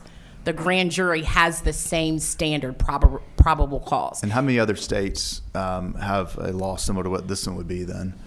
So there are various different ways that many states utilize the grand jury system. They're all different, but Georgia is one of only, as I understand it, 3 states that utilizes or requires grand jury for essentially almost all felony cases. And just as a reminder, our misdemeanor system right now charges directly accusations from their desk. So this is not something new. It's just something that we have forced felonies to be in the pocket of doing. Attorney Gooch. Thank you. I sort of like that. You could do it. Thank you for being here at such an early hour. Of course. Give me some examples of what the non-violent felonies consist of. Are there 10, 20, or 100 of them? And give me some. No, there's a lot more. I mean, what this would do, and it could be everything from a theft charge, right? Entering auto. I mean, right now, there's very few felonies that can be charged outside the grand jury. They're really limited to basically simple possession cases, meaning any type of drug case that's a felony where someone is not charged with trafficking or intent to distribute. That's the best category of cases for me to give you because it's a really small number of felonies that we can directly accused right now. But if this bill passes, it expands that list too. It would expand it greatly, and it would basically allow us to only have to present things like murder, child molestation, rape cases, aggravated assault, those types of cases. You done, Counselor? Yeah. I'm troubled by it though because I'm worried about people. Would this give the DAs more discretion in what to prosecute and what not to take forward for cases for trial? No, not at all, because right now, in order for a case to be in front of the grand jury, a DA has to present it. Correct. So it really wouldn't change. If a DA wants to prosecute a case, they either charge it by accusation or take it to the grand jury for indictment. So it doesn't change the discretion of a district attorney. It just outlines that there's more than one way to actually get that charging document. If I could also kind of speak on that too, because when I was doing my research, what you're actually finding is, number one, the United States is one of the few countries that actually still adhere to a grand jury system where we do as far as the federal level. Georgia is one of the few states that actually mandate the way we do now. But what you'll actually find is those on the left and the right actually are looking at the grand jury system and saying, is it really true that it's actually this kind of buffer zone that I think you're kind of saying? So The Nation, for instance, which is a left-wing kind of publication, it says it's time to abolish grand juries. Now, why does it say that? Now, it says that, of course, because it's saying that prosecutors are using grand juries, whether it's accurate or not, but they're saying prosecutors are just using grand juries as a buffer to basically prosecute everything, right? And then you have something more conservative that says the grand facade, how the grand jury was captured by government. This particular article is actually talking about the fact that the person who prosecuted the Michael Brown deputy who shot Michael Brown, that he hid behind the grand jury. And that article was basically saying, you know, Michael Brown, that deputy was not supposed to have been prosecuted. If you remember correctly, even the governor of that state was actually saying, don't prosecute that deputy, basically. And their argument was that this prosecutor hid behind the grand jury. So whether it came from the left or the right, both segments actually come about it to a certain extent, and whether it's accurate or not. But both segments kind of come in this sense. They say, if you really think about it, you have laypersons who are in that grand jury room, whether it's a really experienced prosecutor or an inexperienced prosecutor. They're only receiving the information that the prosecutor gives them. And are they really truly able to lead that prosecutor where supposedly they're supposed to go? Or is that prosecutor actually able to lead them where they want them to go? And so the question becomes, when you're talking about doing it by accusation, in reality, you might actually have more transparency. Because now, see, remember, if you have a prosecutor, if you're in a liberal city, for instance, persons would say, you prosecute everybody. What can that prosecutor say? It's not me, it's the grand jury. If you have someone who says, you prosecute nobody, the prosecutor and say, it's not me, it's the grand jury. By allowing this accusation process, now we actually know what you'll be doing. Now, you have to do the grand jury report, that's true. But from the perception standpoint that you're kind of talking about, that now actually goes away. That buffer goes away that gives that person that insulation, so to speak. So whether you're talking about left or right, both are actually saying the grand jury system is not what we actually pretend to it to be. And if we really want to have accountability with our prosecutors, have them draw up the accusations. Now we can say, no, you did this. No, it's not the grand jury that you hid behind. You decided to prosecute that deputy. You decided not to prosecute this particular person. You drew up the accusation. And so that's coming from both segments, quite frankly. Well, I appreciate your passion. Just seems like a very drastic change from where I stand, being a non-lawyer. So I'm concerned, it goes against the fabric of our country and our constitutional rights. So but thank you for your Senator Hodges. Thank you for your passion. This, what about federal courts? Do federal courts do indict by accusation and grand jury and is there a difference? There are federal grand juries. Yeah, I know that. I have not been a federal prosecutor, so I cannot tell you if it's across the board that they have to indict everything with a federal grand jury. Okay. But I've got a sleeper in the room, Tyler Mann, my director of legislative affairs and policy for the DA's office, who's a former federal prosecutor, that I'm sure could stand up and nod yes or no in regards to that. All federal criminal cases are indicted to a grand jury. To a grand. It's a completely different animal because the complexity of cases in the federal system is dramatically beyond the states. So the move away from grand juries doesn't include the federal courts. Okay. So for the record, some people, we have thousands watching, maybe hundreds of thousands watching at home. So, yeah, my wife may still be watching. She wonders what time I'm coming home, so she's probably the only one. But the federal courts, you said, don't follow. They do everything by the grand jury process. In essence, is different. Okay. Senator Setzler. Thank you, Mr. Chairman. I appreciate the bill to the whip. I think this is a good conversation to have, and I support this. I think in some of these areas, I'm just trying to see if there's any of these stricken sections that need or paragraphs that need not be stricken. Line 16 and 17, 1610 Article 3, relating to escape and other offenses. I think I agree with the whip completely, that I do think the prosecutors kind of lead the grand juries along. I don't think there's really an ability for a lot of laymen to parse some of these things. I'm wondering on this one, escape and other offenses. I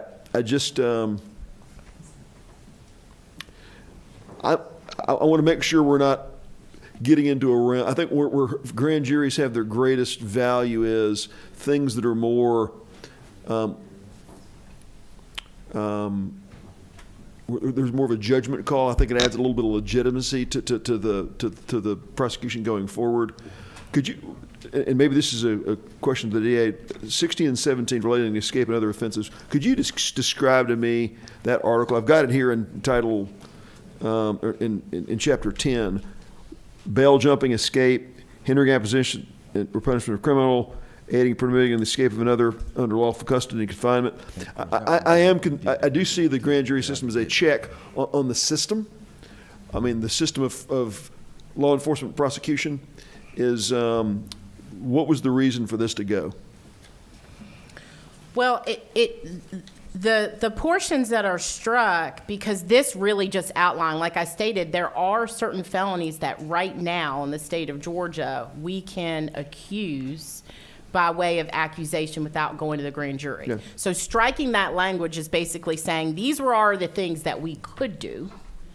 And now we are just amending all of this to say the opposite, right? Instead of saying, let's carve out what we can accuse by way of accusation, we want to now delineate what we have to put forth to the grand jury. So that's the distinction. No, I understand that. I'm just saying that the behavior that Title 16, Chapter 10, Article 3 relates to.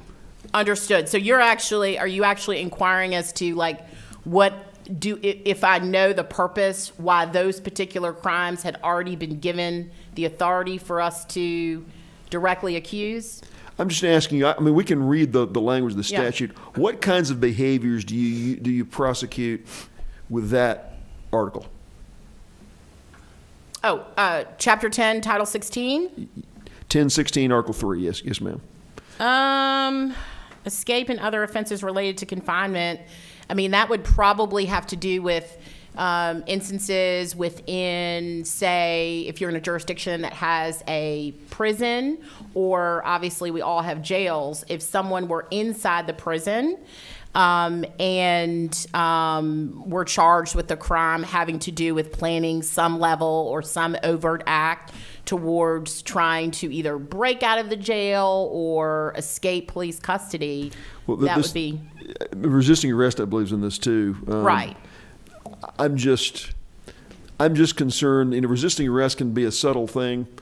People. I've seen at the lower end of the fact pattern. I've seen, people try to resist some act of a police officer, and they bust Right. them, they charge them with resisting arrest, and all of a sudden it invokes all the. I mean, that would be a different. We have a totally different statute for obstruction or resisting arrest, because that could be also a misdemeanor or a felony. So you're not in 1016, 1054 then when you're talking about resisting arrest? No. Okay. Not my interpretation. And I just asked, I am sensitive to resisting arrest specifically because there's some actions of people that are, very, very light behaviors. They've been charged with resisting arrest by an angry police officer.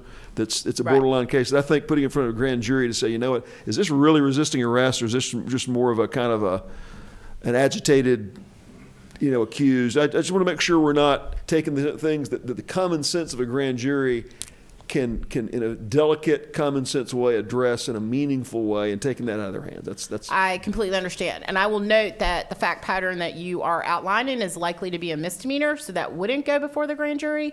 But even if it rose to the level of a felony, again, that prosecutor, if they are following their oath and their obligation of duty, shouldn't be presenting a case to the grand jury if they don't believe there's probable cause for that elevated felony. I can tell you, we often get cases where someone's charged with felony obstruction. We look at it and we're like, no, that's misdemeanor obstruction. And every DA will then revise those charges, which of course wouldn't go before the grand jury because it's a misdemeanor.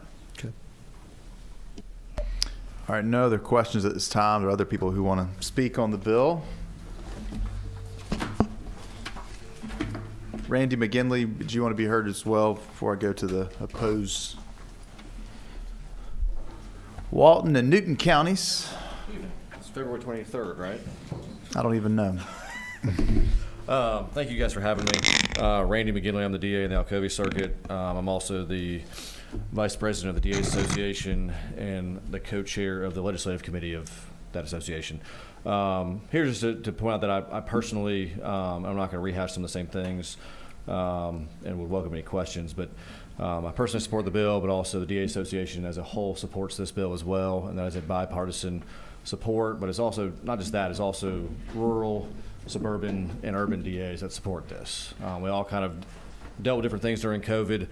I think one thing to bring up from speaking to some of my more rural colleagues is that there's a lot of counties that have grand jury twice a year, every 6 months. So if you commit a crime the day after grand jury, you are not having your case come to court for at least 6 months. Now, I mean, those circuits can call in the grand jury specially and bring them back, but that doesn't happen a ton because a lot of those small counties don't have any money whatsoever, and it costs money to bring a grand jury in.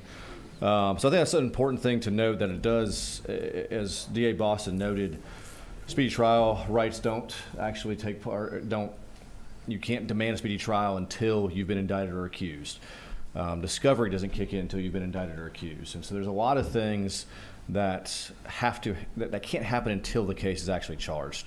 I will tell you from my experience in my circuit, cases don't move or nothing happens until the case is actually charged. Now, do defense attorneys and defendants have the right to waive indictment and say, yeah, you can go and accuse my guy? That doesn't happen in reality. People are sitting in jail until the case is accused or indicted, and nothing is happening with that case. in as far as obviously the DA's office is working on it, trying to get it ready and charged. But as far as resolving that case, having that person get out of jail, things like that are not happening.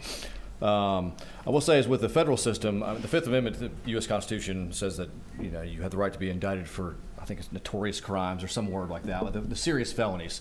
The U.S. Supreme Court and Georgia Supreme Court says that doesn't apply to the states. And so that's why we already have the ability to accuse numerous felonies already, and that has been found to be constitutional because due process still applies. People have the right to a probable cause hearing, a preliminary hearing. And I think one of the sort of, I don't know if frustrating is the right word, but that's what I'm going to use, is we will sometimes have a defendant who's arrested charged with one of these felonies that we have to indict currently. But under this new bill, we wouldn't have to. They will have a preliminary hearing in front of a magistrate judge where the defense attorney is present. They can call witnesses, they can cross-examine any of the state's witnesses, and have a judge determine whether or not there's probable cause. And even after that determination, we have to then take the case to grand jury when it's just the state presenting evidence without the defense having the right to be there to also have them decide that there's probable cause. And it just, that frankly seems repetitive and not, doesn't accomplish anything. A magistrate judge with the defense being present and having the right to confront witnesses and call witnesses determines there's probable cause, and yet we still have to take it to the grand jury. A couple other points I'd just like to make. This was already passed by this body during COVID, and I didn't hear a single complaint from the defense bar, at least personally myself. I think there may have been some. Did I carry that bill? I can't remember if I did. I think it was a House bill to start with. I just remember working on that. Yeah, I remember. Right. Yeah. But it worked great. It worked fine. There weren't issues. I mean, I don't know of legal challenges to it. It worked great. I will say is I think Senator, I'm pointing, you're not over there. Senator Jones, as far as accountability, I think I agree with him on the point of my stance has always been if I believe there's not sufficient evidence, I shouldn't take it to the grand jury to have the grand jury dump it for me. I'm an elected official. I should stand up and say I didn't think there was enough evidence, and I'm going to take any heat for that, and not try to blame things on the grand jury or use the grand jury for some political advantage. I think we should have the guts to stand up and say I don't think there's enough here, and I think that is more transparent. There, as DA Boston said, there are numerous states that. There's a couple states that don't have grand jury whatsoever. There's a lot that make it optional for a lot of things.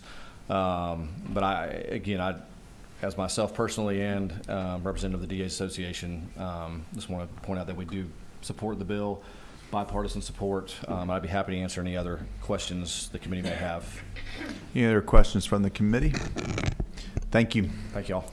All right, two others. Thomas Weaver. I haven't seen you a lot this session, but when you come, you stay for a long time. So thanks for sticking with us. No problem, Mr. Chairman, members of the committee. On third occasion, thank you for recognizing me to speak. I know it's a late hour, but I have to dig in my heels to explain my respectful opposition to to Senator Jones's measure and to his proponent testimony. And I would ask that the committee go on a short journey with me. I'll start by saying the days of COVID are over. No one in the world had ever had the COVID pandemic like we had. COVID has run its course. That was an extraordinary remedy for an extraordinary time. COVID is said, done, and over with. Hopefully, in our lifetimes, we won't have another pandemic like that.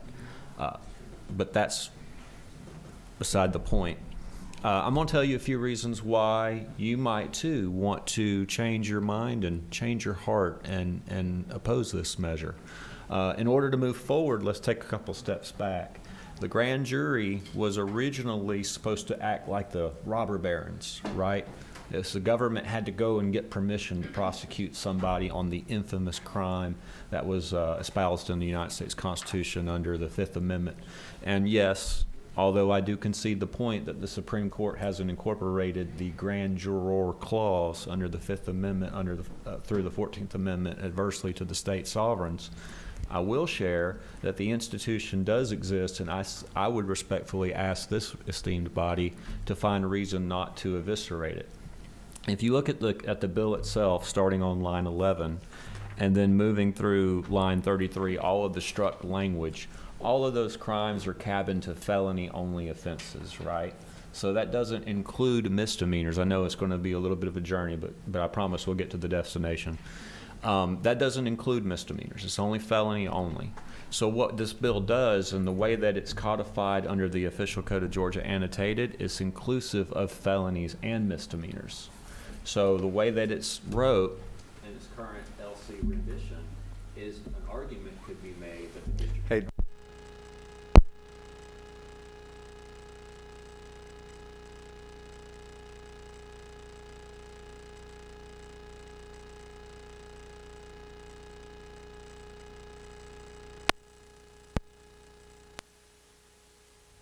And I learned through all the texts I got, we have lots of viewers actually still watching us, and so now we're back alive again, and you're back on. So, just to let me restate that sentence, if I may, Mr. Chairman.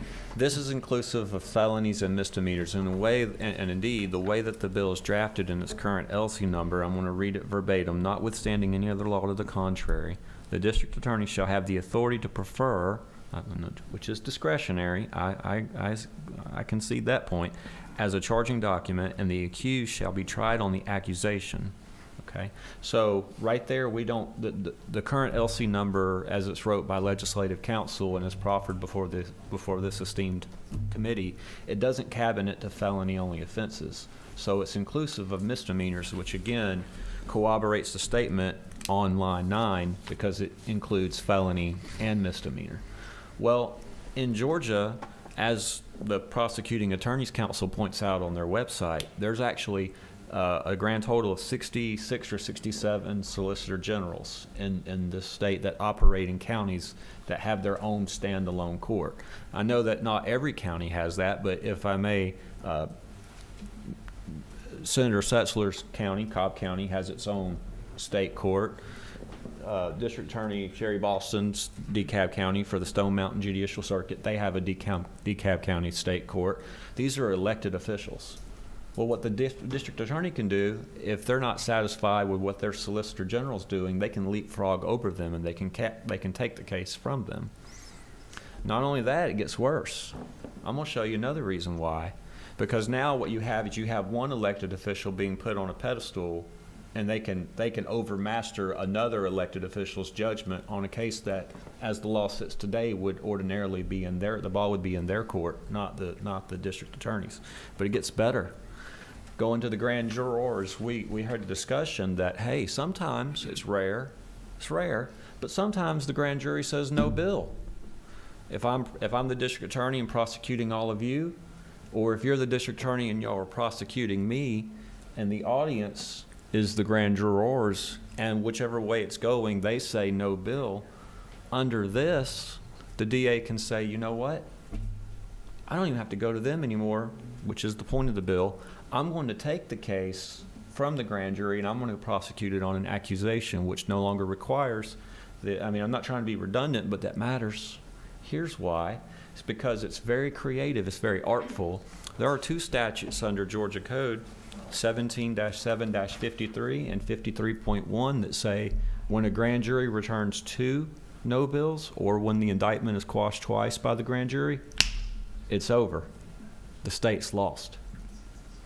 So the first time if you're vindictive about it, if you're a DA, if you're elected, if you're not getting your way in the grand jury room, you can just say, you know what, I'm going to leapfrog you too. I'm going to take over. I'm just going to, and what it does is it centralizes a lot of power into one person.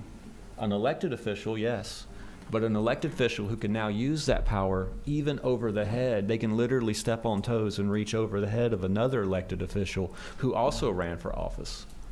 So if I'm a Solicitor General, which that doesn't go to the grand jury, but I say I'm not going to accuse this case, if you're the DA, you can take it from me. If I'm the grand jury and I say I don't want to indict this case, I'm going to tell the government no. When the government comes and says, Mother, may I? No bill? Don't matter. I take it from you. It defeats the point. So why? And it really, truly defeats the points. And yes, there are misdemeanors, and I found one statute that corroborates my claim that even misdemeanors get caught up in this, even though it's not presented that way, and you wouldn't think of it that way because felonies is traditionally what goes in front of the grand jury. But the way that the Georgia law, or Georgia code sits now is there's at least one misdemeanor that I've identified in speaking with the people sitting behind me where this would be the case. And the way it's drafted, I would imagine the courts would interpret it to include all misdemeanors. So I would just ask that the committee be mindful of those sentiments. And I want to dinner. I know, I'm hungry too, but I want to go. I can't feed them every night. No, I know.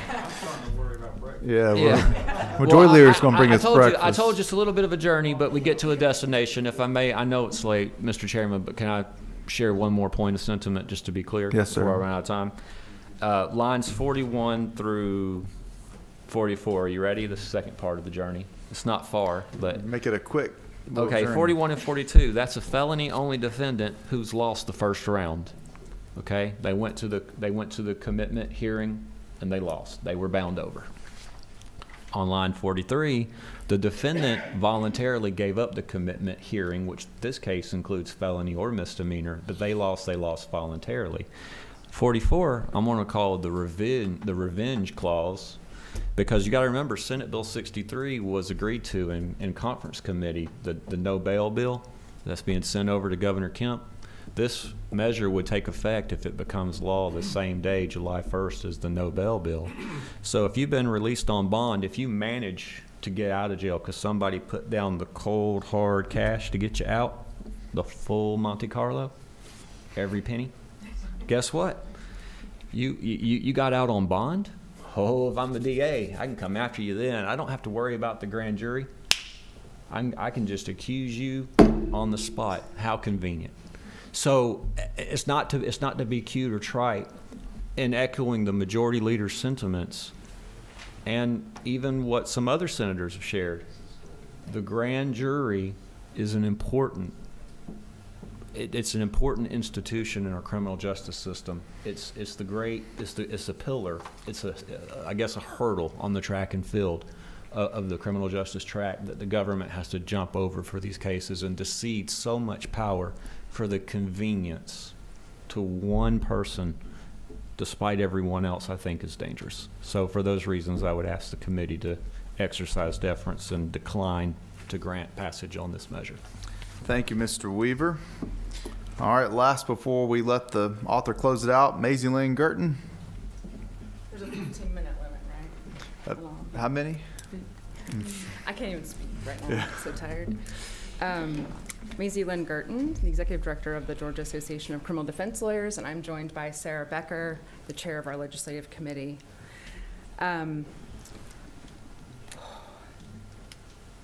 Despite DA McKinley's assertions, our association has shown up in opposition to this concept every time it's been put forward.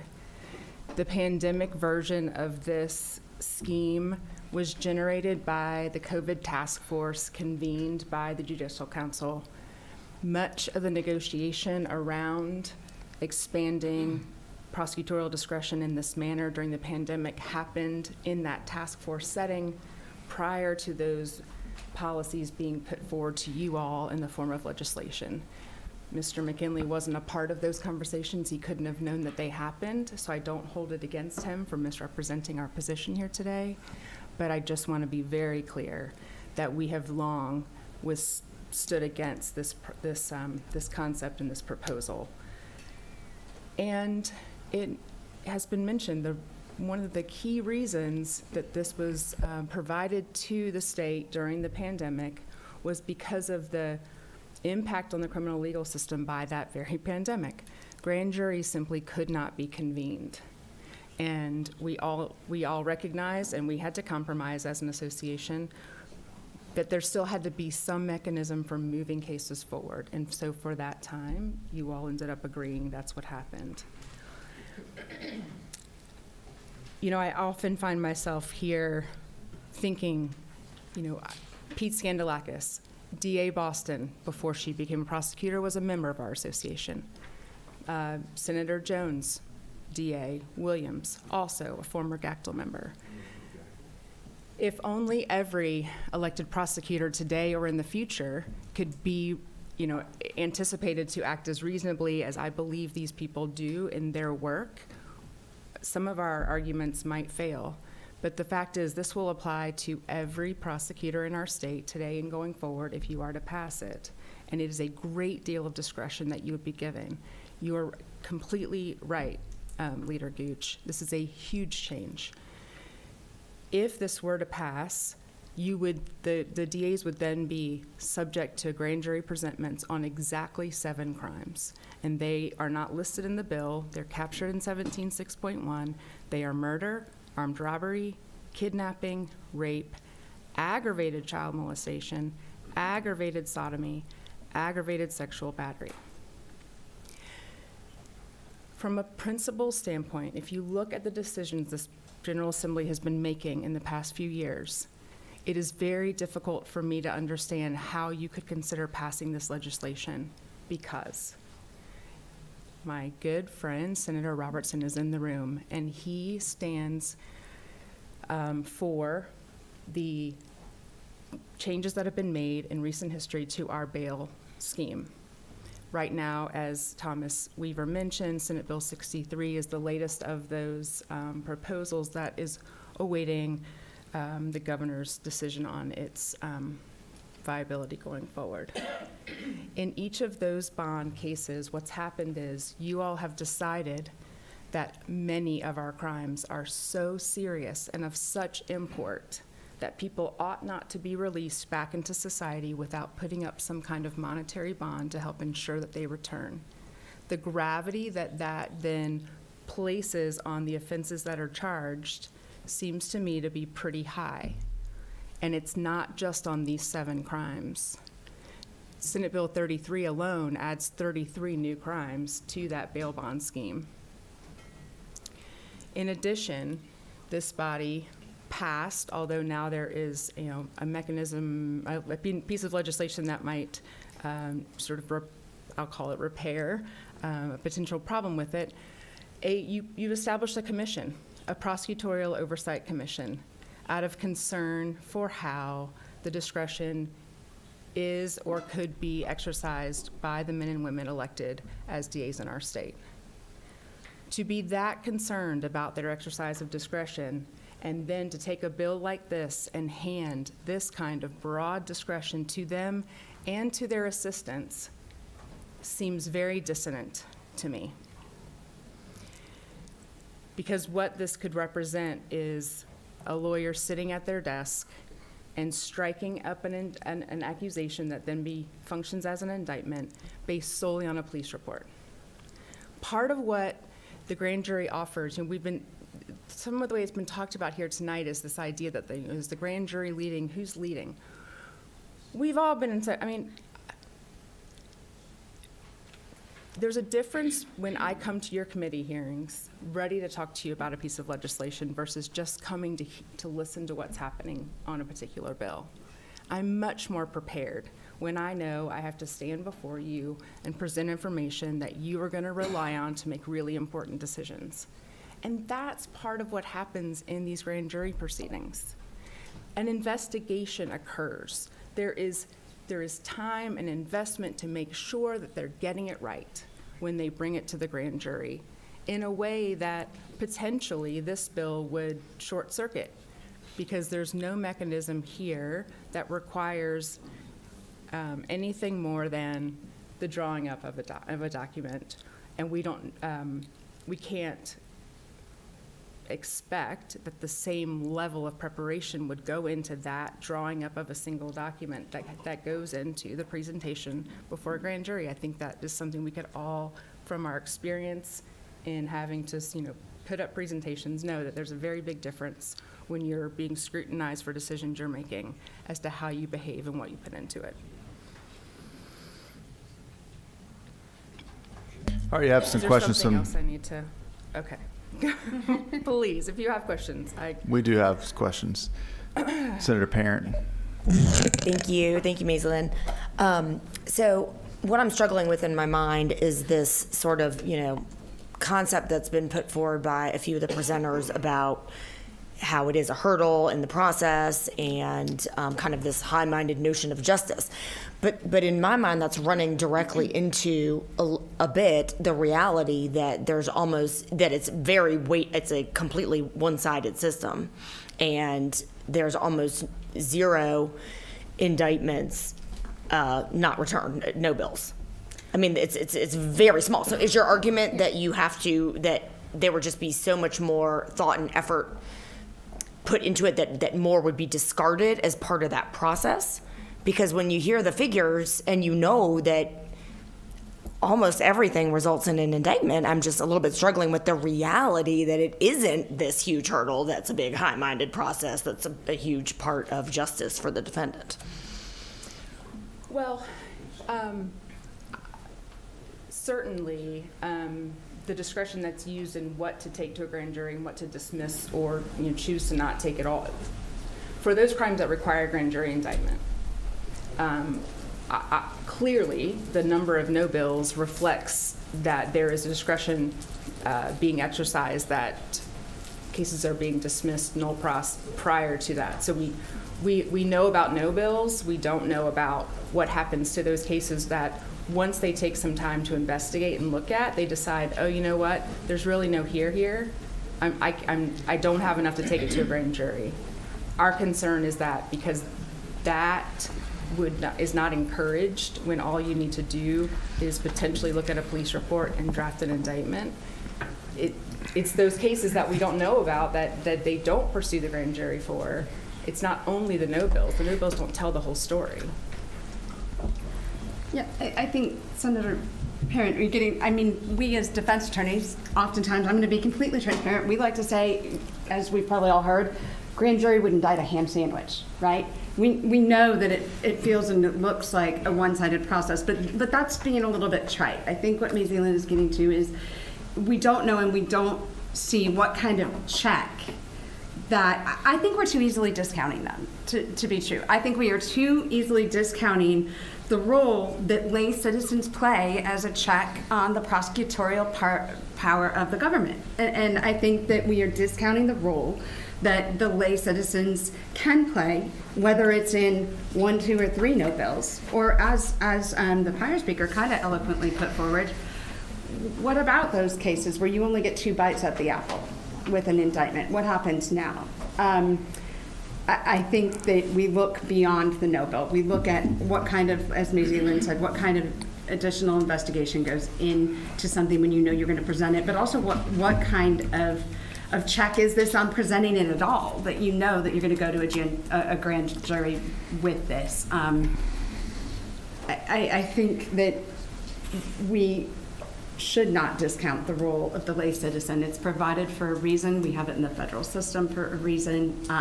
Do I think it would be a better check and a better system if the defense had a role to play in it? Absolutely.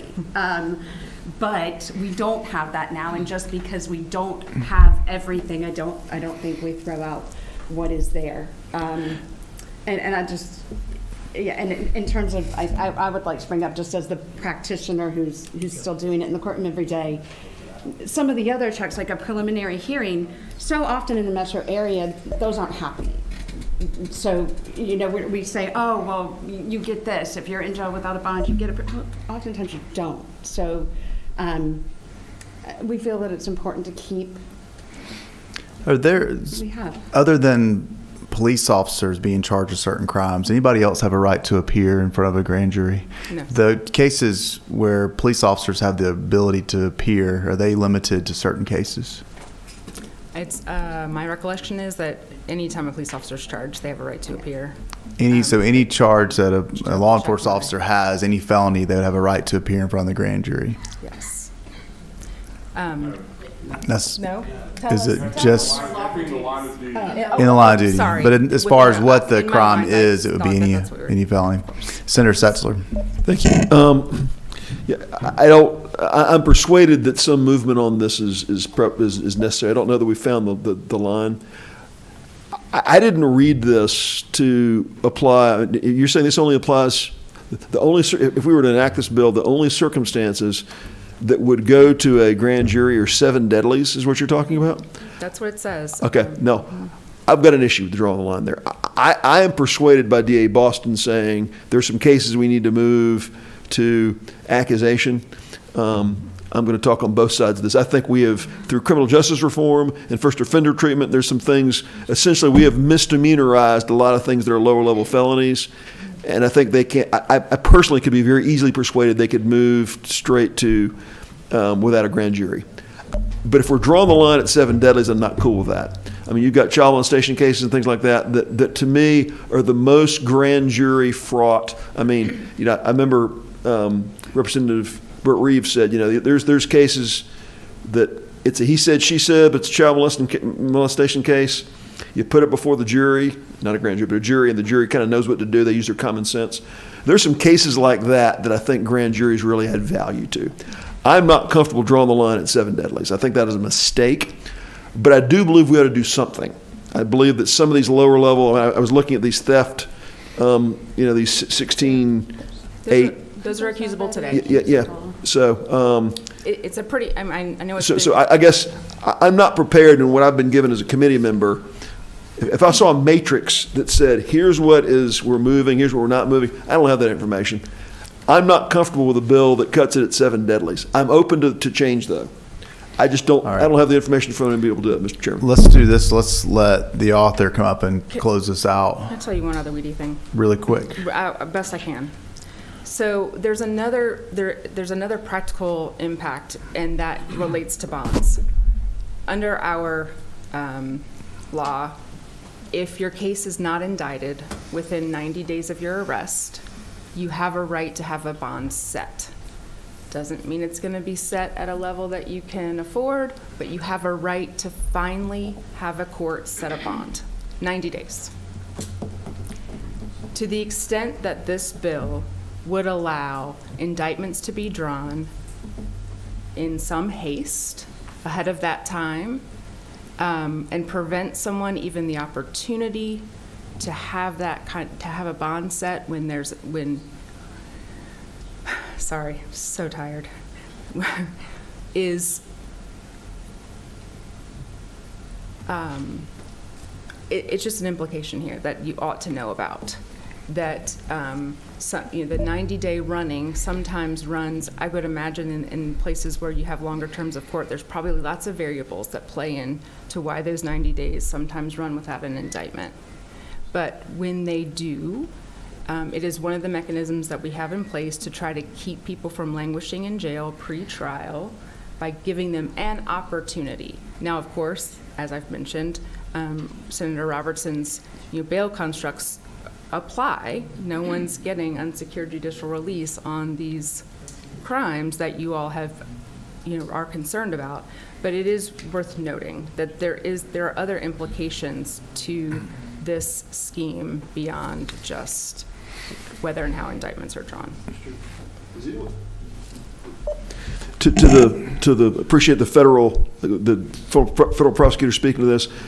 Again, very quickly, is there ever going to be a process in Georgia we could revisit the way we do our grand jury system so it could be more streamlined, more of a federal-like system?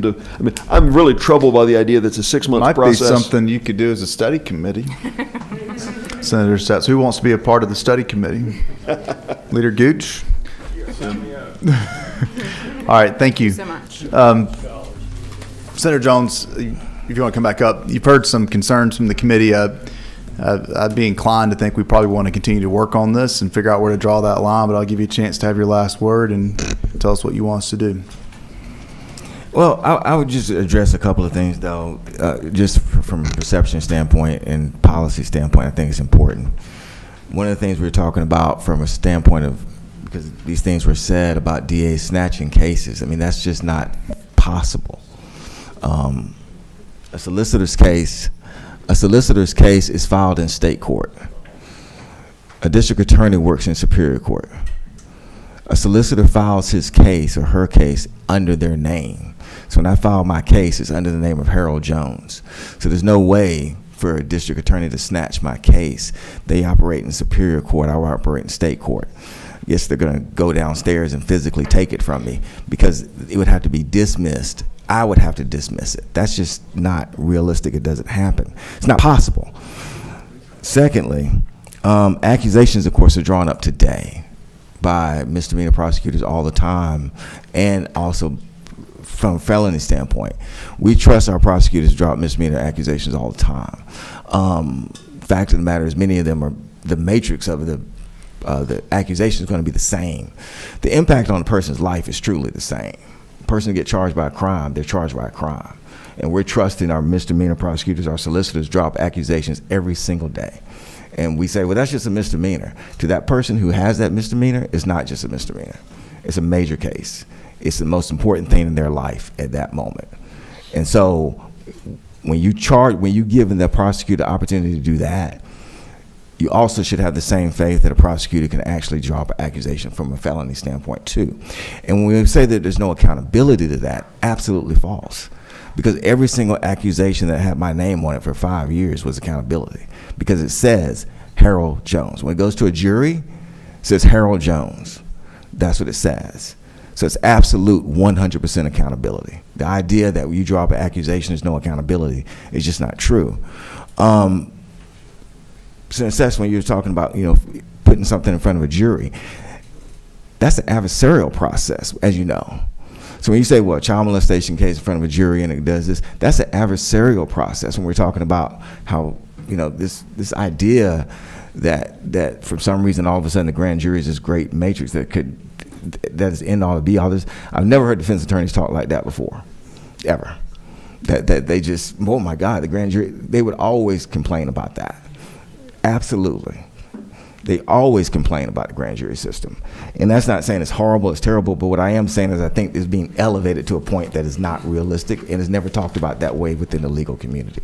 But when you said from the standpoint of the child molestation, that's an adversarial process. When we talk about what the grand jury, as we're kind of elevating that from a realistic standpoint, and I think when we have these conversations, we have to be realistic. You have a deputy that comes in there or an investigator that goes in there with these laypersons. Now let's just look at it from our own standpoint. We elevate police.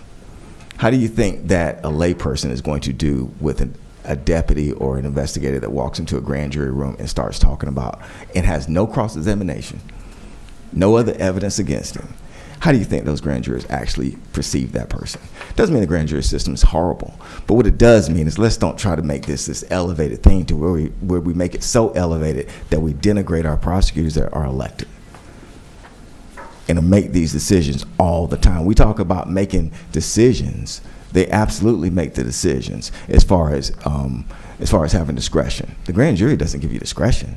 Discretion comes when you actually after the fact. Discretion comes in 10 minutes before a trial is actually about to take place. Discretion happens all day long as a prosecutor. Grand jury doesn't magically give you discretion. Discretion exists every single moment as a prosecutor because you control person's lives. So discretion is always there. So I think that I would hope that we could go forward with this. I understand some of the concerns, but I don't know necessarily how to cut it and say, well, these offenses do this and these offenses do that. I would say the key thing is may. It may be preferred for accusation. All of this doesn't have to. What has to be done by the grand jury is the 7. Others are may. And when you talk about accountability, to me, you have much more accountability, quite frankly, as I kind of did research on this, by saying, we would like you to draw up accusations. That has more accountability. Because I think to some extent that's exactly what persons have complained about the grand jury. By hiding behind that, you drop the accusation, we know exactly where you stand. You go into a grand jury, you can say, well, we didn't prosecute it, but that was the grand jury. Oh yeah, I know you think I overcharged, but that was the grand jury. No, I actually think as I kind of read this, to protect the public, it's almost better to do from an accusation standpoint as far as these felonies are concerned. Because now their name is 100% on it. No hiding at all. And that's just from my standpoint. But Mr. Chair, whatever you believe is best. All right, thank you. Leader Gooch. Yeah, I wanted to make a comment real quick. About 20 years ago, I was elected to be the sole county commissioner in Lumpkin County. So I had an opportunity to have a lot of power. And my college professor once told me I can't remember who was famous for saying this, but power corrupts, and absolute power corrupts absolutely. And I always remember that. And that's a lot of power to be given to one person, whether you're a sole commissioner or a judge or a district attorney. And I worked with a lot of grand juries for those 8 years I was in elected office at the local level. And I still believe in that system. It may not be perfect, but I still believe in that system. I believe in this country. I believe in our criminal justice system. But I also believe in our district attorneys and our prosecutors. I think we have some very capable, very qualified individuals that carry out their duties for modest wages. But I think what we have with the grand jury system is a good checks and balance system, as we've heard tonight from other people. I think you're the expert. If you're the prosecutor, the district attorney, you bring the evidence, you explain the law to the grand jurors, and they're just common people wherever they live, and they're brought together, and I think most of the time they make the right decision. It may take longer, but I think it works.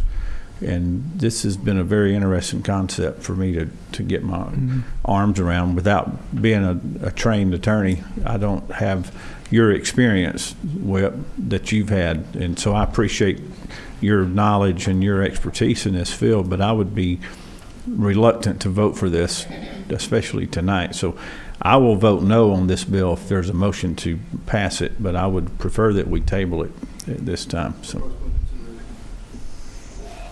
All right. I'd recommend we hold on taking action and versus making a recommendation at this time on the bill, unless you prefer somebody wants to make a motion. Otherwise, we could adjourn, and the bill obviously was not going to come out before crossover day. It's our last hearing. But I do think this is an interesting conversation that I know for me, and as Leader Gooch mentioned, haven't really thought about a lot until tonight, and what the role of a grand jury ought to be moving forward, because we have in our mind this idea of the grand jury being this check and balance, but then you have the reality of how it actually works. And so I think it's a good conversation to have, and I'm not a big fan of asking for study committees that get put on them or have to chair it. And so, but I do think it'd be something, even informally, that we ought to continue to look at if it's not going to move some other way this session. So unless there's any objection at this point, we could adjourn the committee. Thank you. Motion to adjourn. Motion to adjourn. All right. Thank you all so much for sticking with us. Thank you.